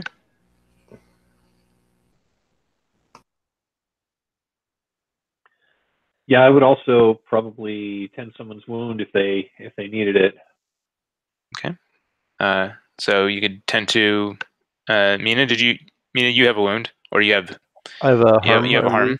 So if you want to do that, sure. Okay. Cool. Appreciate that. And then I absolutely will use my shelter move. It says when you're flying shelter in the castle, they may lead the group in prayer, and each holds 1, and you can spend it to miraculously avoid a curse, spell, or mystical attack. So I think this looks like getting bandaged up by Mina and saying there's something supernatural wrong here. This is not okay. We need protection against this. Will you join join me in holding hands here? And I think we see, maybe like a long shot, kind of panned out of them holding hands and Mina mumbling and Ume, mumbling something. And so I think we each get 1 hold from that to miraculously avoid a curse, spell, or mystical attack. Sounds good. Cool. All right. So you guys want to check over your covenants? I at least would say that Ronaldo explicitly went in and tried to save Ume, so you guys can strengthen that covenant. Do the ratings start at 0 and then go up, or? Yep. Okay. I don't know if it goes. I guess both sides raise it, or is it just the one side? That's an interesting question. Yeah, I'm not sure how that works.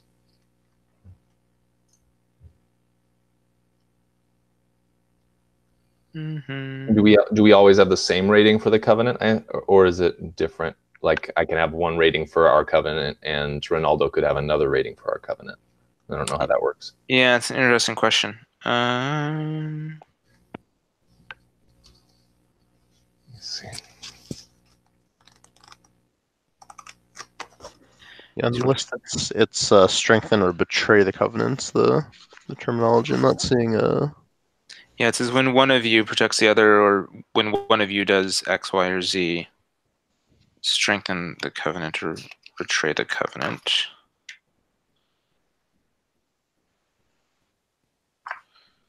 Do.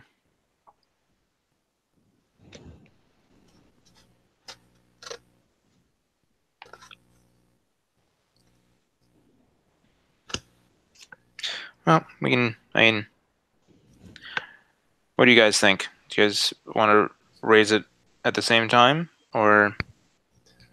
Yeah, I think it probably does make sense for it to be the same, right? I mean, or like so when it gets raised, we each raise it, 1 or whatever, or I don't. Gosh, I don't know. Actually, so it says Maybe for when it says help or hinder, spend a point of covenant with them to give a dice to roll per disadvantage. If the dice you gave is the highest, get a point of covenant back because you would have spent it.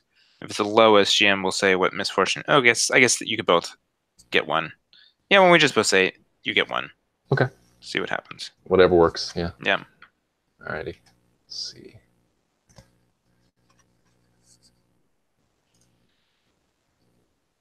Yeah, I guess that makes sense. Seeing as like a betrayal would be kind of like your bond would be negatively affected, and it would negatively affect both of you, right? Yeah.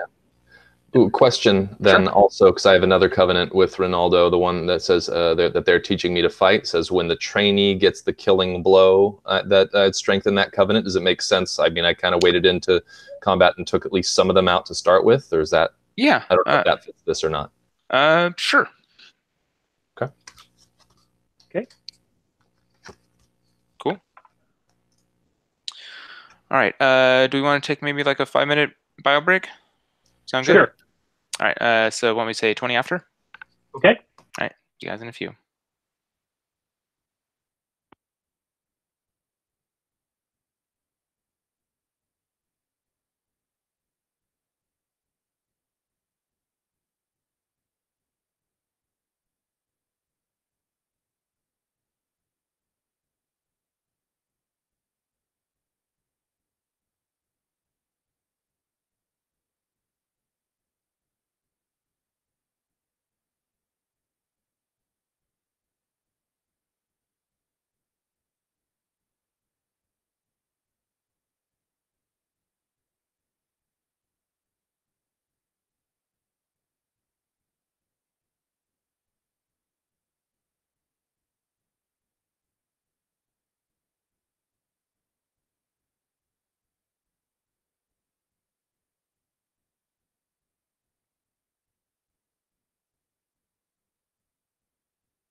All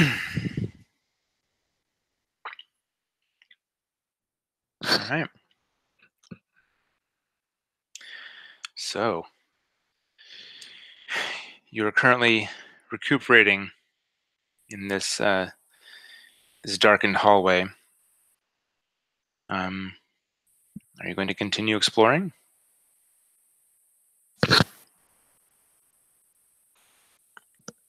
Yeah, I think so. I have a quick question at this point. Sorry. Mm-hmm. Go ahead. Do we have any inkling that this is the same? This is an incursion of the castle that are, like that was dealt with 20 years ago at this point, or is it unclear? I think you. I don't think that you know any specifically. What's the best way to put this? You feel drawn to this like you've not been drawn to anything else before. This is unlike anything that you've ever experienced.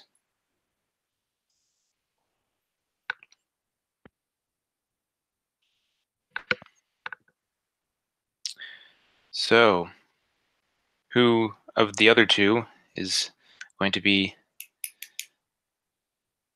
attempting to travel the labyrinth? I can. Okay. Well, it's plus blood. Yep. All right. 12. 12. Oof. All right. So, hold 1 and describe your insight into this area's purpose or layout. Question to the other two. I can burn my map to get 2 extra hold, which would bring us to 3, so we could see immediately jump to an acolyte. Do we want to run it and gun it, or do we want to slowly but surely pick up some nice stuff along the way to help us out? How are you guys feeling?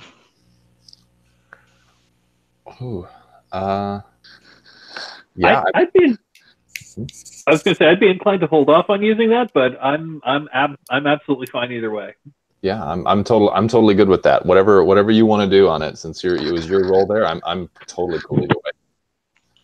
No, if you think it's better to pick up some nice stuff along the way, I think that's not a terrible. Well, isn't the result just the 10 plus that's what gives us something valuable, right? So that's totally independent of how much the hold we spend, isn't Correct. it? Move? Yes. So I think we could do both. Yeah. So yeah, in that case, let's see what we find and then decide. It just means that so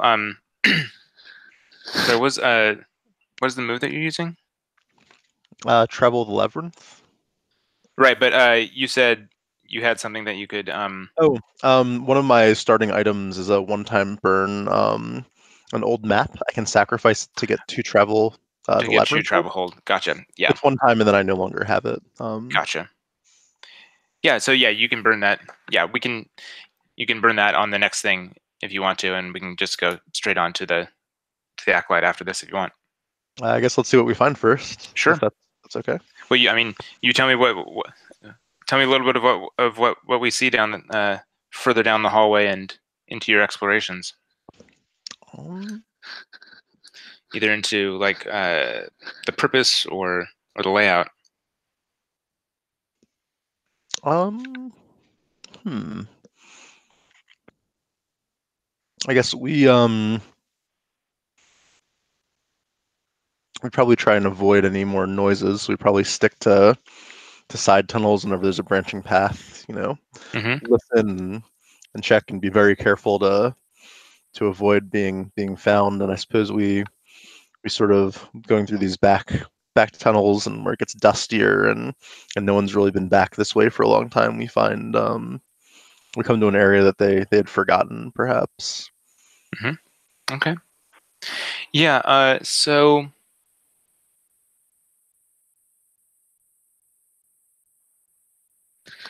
You.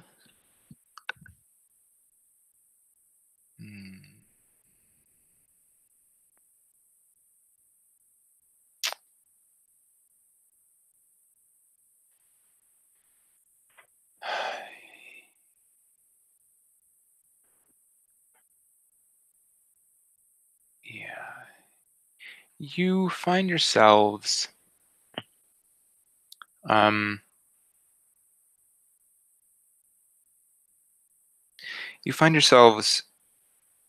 in some sort of what you're assuming must be some sort of equipment, or not equipment, that's not the right words. A very large storage room of some sort. There are a number of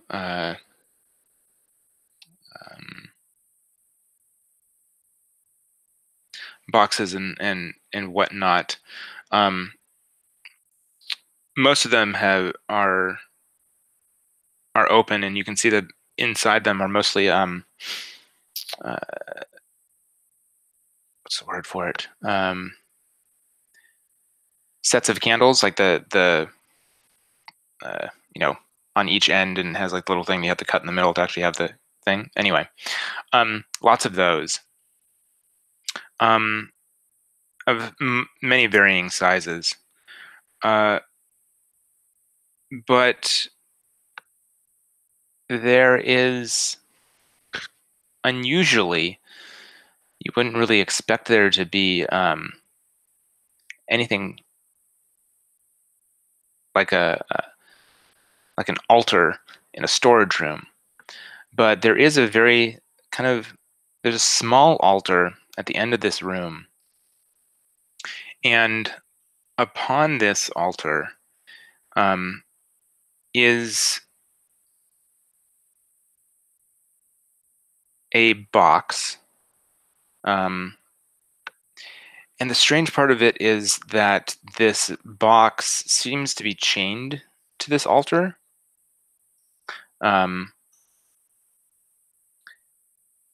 As if it's not meant to be opened, as if it's something that couldn't be handled or destroyed, but had to be kept away from everything.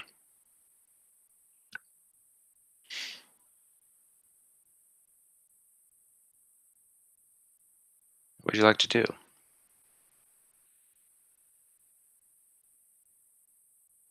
Suppose as the resident treasure hunter, I'll go up and, coughing away the dust and the grime that's sort of probably overtaken this place. I'll sort of check the box and see, if I think it, given that it's chained there, if there's any sort of nasty surprises waiting for the next person to try and open it. No, it certainly doesn't seem to be like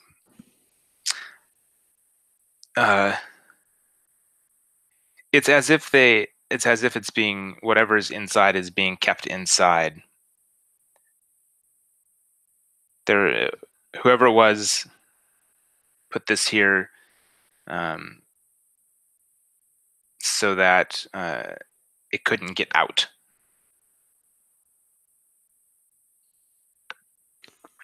Does it look like we can take off these chains easily, or are they rusted through? Or they're definitely pretty rusty.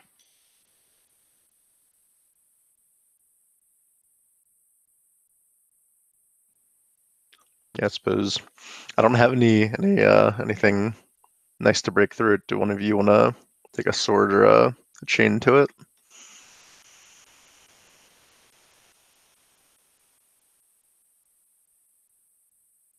Are there any indications on this altar or the box that might give any clue as to what might be in there? No, it's all very plain. The box itself is fairly plain, as is the altar.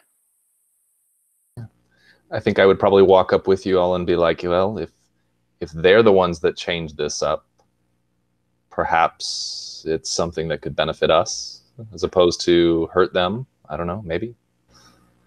Just to be like, I'm interested to see what's in that box right now. Yeah. So I'll see what I can do to cut the chain with my sword. And you don't even need to use the blade. You can just kind of like whack at it a couple times to pound out one of the links with the base of the sword, or the handle, the pommel, excuse me. And yeah, you can definitely break it. And yeah, there's this wooden box, maybe kind of maybe a foot and a half long, maybe 8 inches wide, maybe 3 inches tall, or something like that. It doesn't even have a lock on it or anything else. You can just open it up if you like. Well, to quote Brad Pitt, "What's in the box?" So Mina, you open up the box, and in it is, you kind of like bring it over. You bring a torch over, and you see inside of it is a golden snuffer.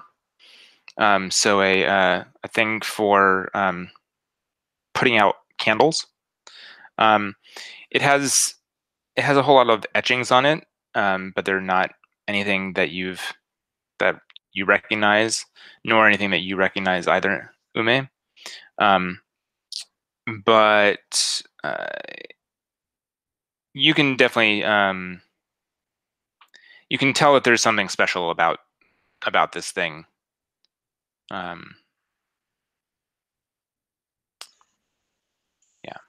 Well, even if Ume doesn't recognize it, I'm gonna assume Ume is gonna have better luck figuring out what it does, given her experience with runes and magic symbolism. So I'll pass this on. Yeah. I think Ume will definitely like hold it and kind of just be, you'll see her, examining the runes and kind of just really, just carefully examining this thing. And I'm interested in draw on power. So, quick question: is this mechanically a relic, or is it something else? Relic. Okay, and then is this something I could do drink deep off of, like that move? You could do that if you wanted to, yeah. I think I turn to the other two and I'm like, we can either hold on to this and this could be this is a very potent relic that could potentially benefit us in the future. And I say, and then there might be a pause, and I say, or I could try to draw some power from this. It could be dangerous, but it might give us an edge over whatever we come across next. What do you two think? I guess just a quick mechanical question. Mm-hmm. So it says you can learn a spell off of it. Correct. Is that tied to this explorer, or is that tied to that bloodline? It's tied to the explorer. Okay. Where's the relic potentially we could pass on? Correct. Gotcha. I'm cool with going either way on this, so yeah. I guess I'm wondering if this would somehow counter those little golems or wherever they are with the glass eyes and the incense. If it's maybe a 1-to-1. Right. I mean, I think if we're past them, I think go for the spell. But if we think we're gonna run into more, maybe keeping it to counter whatever they're doing might be a good idea. I mean, mechanically, if you are gonna like pull the trigger and go directly to Acolyte, I don't think you need to worry about little kids anymore. That's true. Yeah, I guess burn it. Go for it. Let's do it. You want me to give it a try? It is not guaranteed. He needs to get a hit. Yeah, if he doesn't get a hit, it could go poorly. Yeah. It could go very wrong. Yes. Okay. So, I think I think you'll see me kind of like go down on onto my knees, set this thing on the floor in front of me, and I'm probably mumbling some words. I pull, one flask off of here and, pour, kind of a dark, like purplish liquid on this thing. And then you might even see me take out like a very small knife, not a weapon, but like more like a old time scalpel or something like that. And like, kind of do the whole, cinematic thing, which never makes sense, like slice open my palm and drip a little bit of blood onto this. And so that'll be my attempt. 15 minutes later, you're swinging around a sword. Exactly. Yeah, you got it. I mean, it looks cool though. Yeah, exactly. All right, so I'm rolling plus Sulfur. Sulfur. Okay. All right. That's a 7. All right. Just barely. Just barely. All right. Let's see here. All right, so I cast. Yeah. Okay, so yeah, it's supposed to give me I learn a spell, and I guess you have to tell me what it is. Yeah. So. I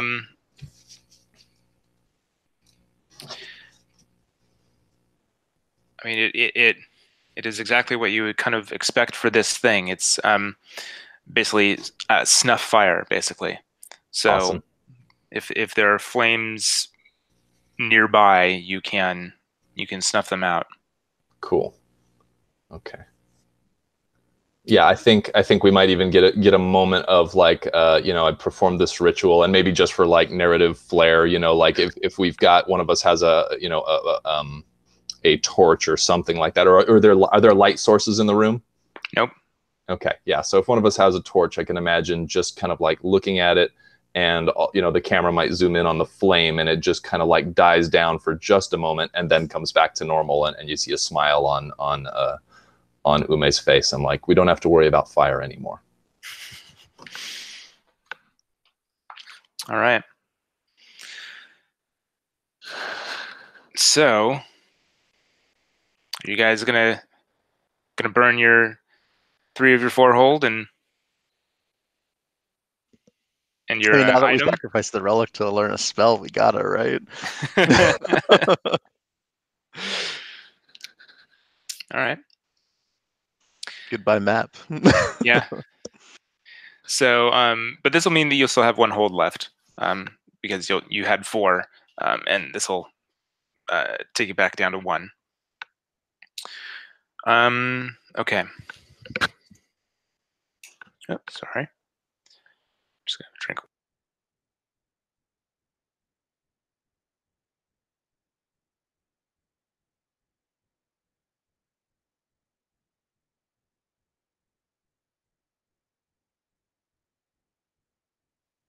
All right. You make your way from this room and onward, and you eventually come to what you can tell is a rather large room.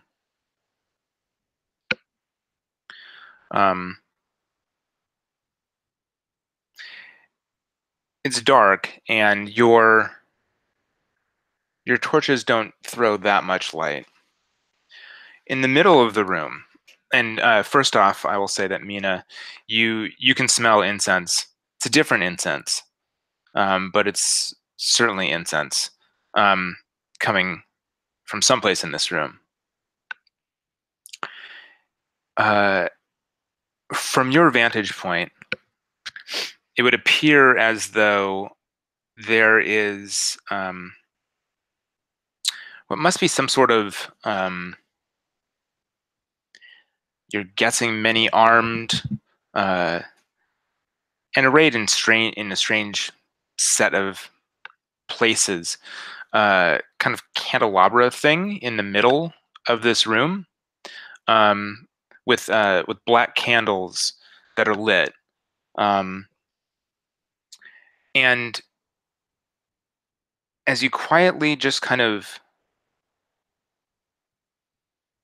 stand there, you'd swear you can kind of see all of the candles moving rhythmically. Just kind of like move back, move, back, move, back.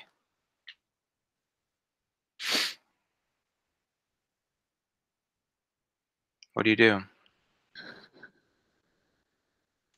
Does it look like they're on something, or does it? Yeah, I mean it all you can see, so you can think of a like if you a mini armed kind of candelabra thing, they have like the flat part, and there's a candle that's kind of like stuck onto like a little spike thing, and then it has like a little bit of an arm, and then it kind of like bends over. You can see that there are a lot of those things, but you can't see because they're not throwing a lot of light. They're showing enough of the candle and like the base, but that's about it. So it must be just a really strange looking candelabra. But I mean, they're attached to something, obviously. So I have these glow sticks. I Mm. guess how far away from this are we? I'd say maybe like 30, 40 feet. Okay. I'd like to take a couple of these long burning glow sticks that I have. Mm-hmm. Just because I might have heightened senses, but my companions don't. I want to make sure we don't get tripped up and sort of throw a few out, just to light the ground, make sure we don't, trip over something hidden. Mm-hmm. Particularly so Ronaldo can maintain his fancy footwork for any sort of sword work he needs to do. So are you intentionally throwing them just kind of all over the place, or are you throwing them towards the candelabra? For now, like until we sort of like before we approach or get close enough to see what's going on with that. Particularly since the lights might be going out from the candelabra when Ume has her say. Just sort of strategically around us, so that the edge of one circle of light hits the edge of another, just so we don't trip or find ourselves in a surprise pit or something while fighting. So we have a little bit of a little bit of control while maneuvering around, since I assume this is gonna go south pretty fast. Right. As the sticks start falling, the candelabra kind of stops moving, and then it starts to rise. And it's getting taller and taller. You'd say probably much of it is maybe 6 feet above the ground at this point in time, where previously it was maybe 3. And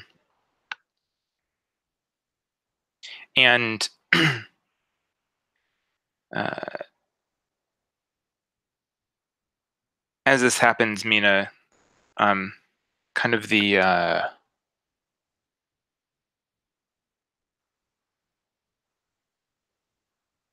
scent of the incense changes.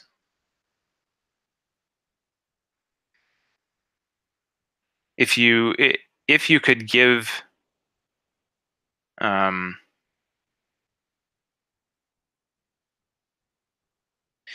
the previous smell to you was kind of calm and restful. This is definitely more energized.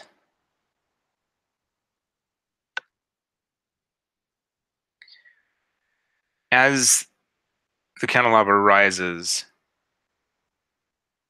you hear the scrape of metal along stone, and how much throw would you say these glow sticks have?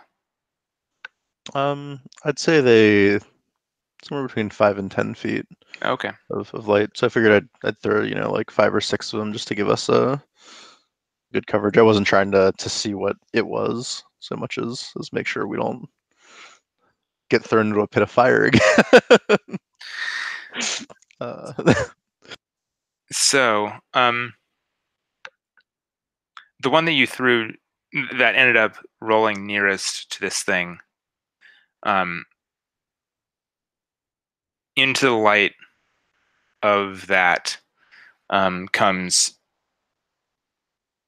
a plate-mailed boot, and then another one, and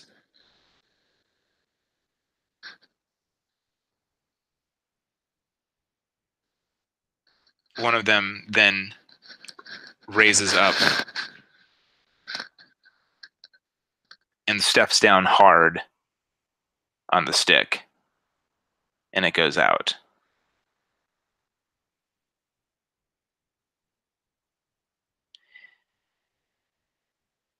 And you hear a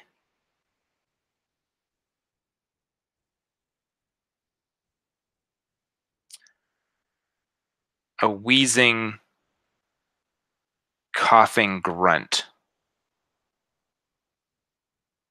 echo through the chamber as this happens.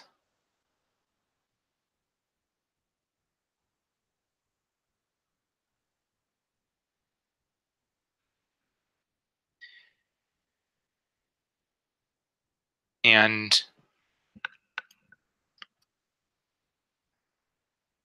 the boots continue to walk towards you,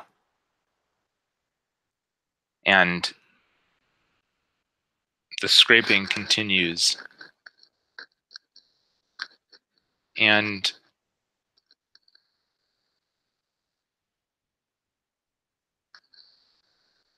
as this thing gets nearer to a cluster of the sticks, you get glimpses of what appears to be a rather large and rather tall something in plate mail with quite a bit of ornamentation on it, but sticking out from many different parts of the mail, especially the back and the shoulders, are these candle holders with these candles on them. And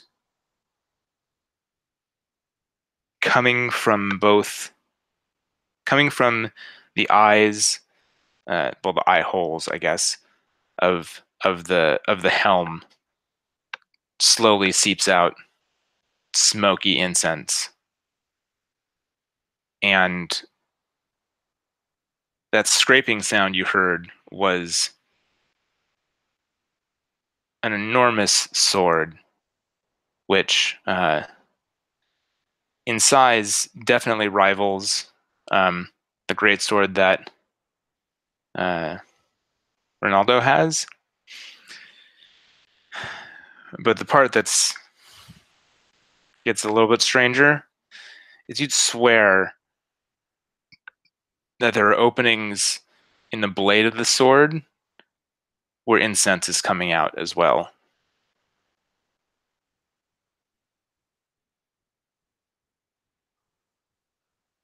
What do you do? Or we can stop here. We have 10 minutes. I mean, I'm up for going a little bit longer if you guys want to, but up to. I am actually kind of fading. Okay. I didn't sleep so well last night, and honestly, this sounds like a really good cliffhanger. Cool. Perfect. That works for me. Yeah, if we need to do that, that's totally fine. Yeah, and we can do a quick chat about how things went if people are up to it, or I'm up for that. Okay, cool. I'm up for that. I just wasn't into like starting a new confrontation that was going to go for another half hour, 40 minutes. Yeah. I'm just not up for that tonight. No, that's totally legit. Yeah, not a problem. Awesome. All right, so yeah. Do we want to do chatty stuff on broadcast or off broadcast? Do people have a preference one way or the other? I'm cool either way. Yeah, I'm okay either way. Okay. Okay, so Yeah. Just general feelings. How are people feeling about the direction of things? Well,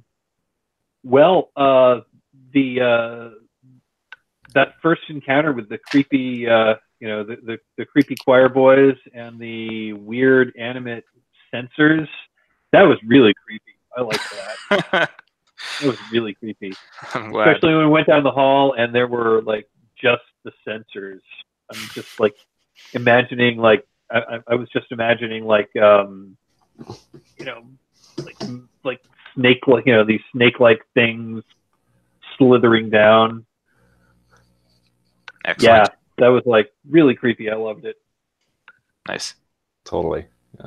And I actually kind of loved how it went down with us just failing roll after roll in there. Cause like, it's not like we're, big bad, like crazy heroes rolling in here and just like mowing through stuff. It's like first room. And we're like, oh gosh, this is a little more intense than we thought it was going to be. So now we got to play strategic and smart and use teamwork and everything. I'm into it.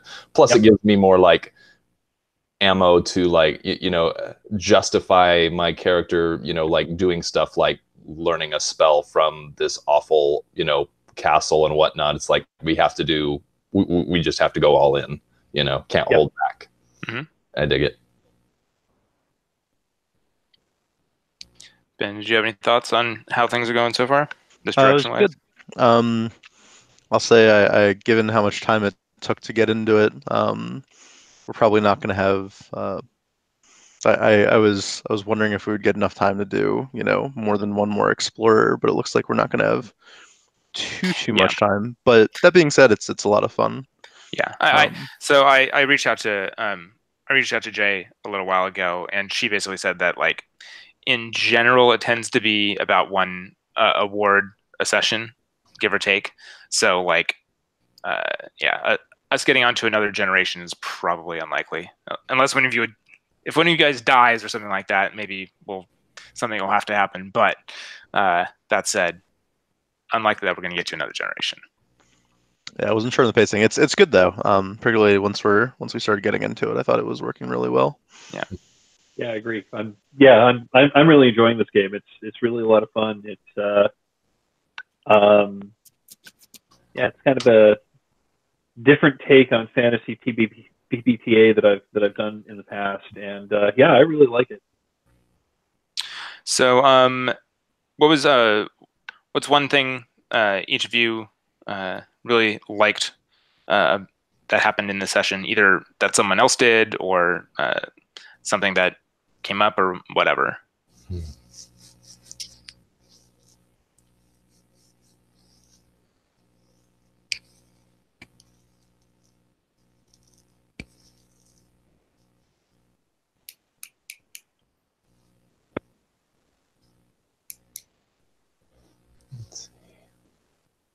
Don't all start at once. I will point to I'm kind of loving the the bit of collaboration between Benjamin and Shane about like how you're managing this character that's not quite the way characters are usually done, and the way that these dreams might actually be memories and stuff. I'm just loving kind of the emergent fiction behind that character right now, and I think that's just a really cool thing. And I'm just it's always exciting to me when we're able to just kind of embrace like, hey, we want to do this a little bit different and like figure out how to make it work. And I think it's just a very cool little detail that I'm enjoying a lot. I like that too.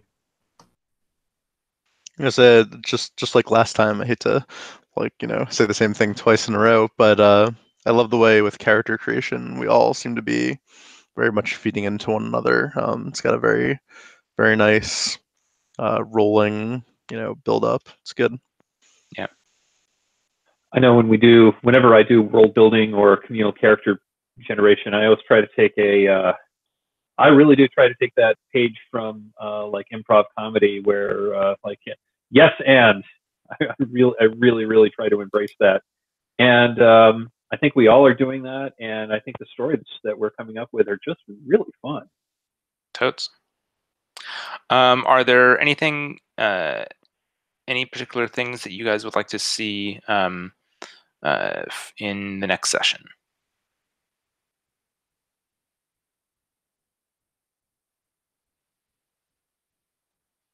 Well, I'm really curious as what this Kindle monster that we're about to fight is.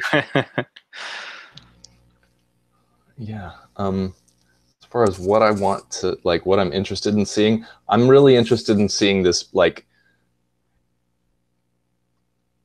especially because of how difficult we've had, a time getting, into this, how bad it was. Like, I feel like I'm really interested in just seeing how coordinated we could make this fight feel, of like, three people really working together to take out something that's probably above their pay grade, individually. That's something I'm really interested in, is figuring out how we can, like, narratively weave what we're doing together in a way that makes it believable, especially after the trouble we were just having.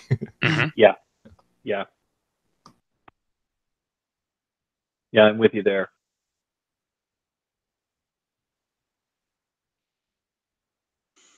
Yeah, I guess a lot of moves open up with the big confrontations. I'm curious to see how they all work and how they all play. Yeah. Well, I mean, to a certain extent, the confrontation moves are the same one that you guys use for the Regent, but yeah, it'll be interesting with this one as well.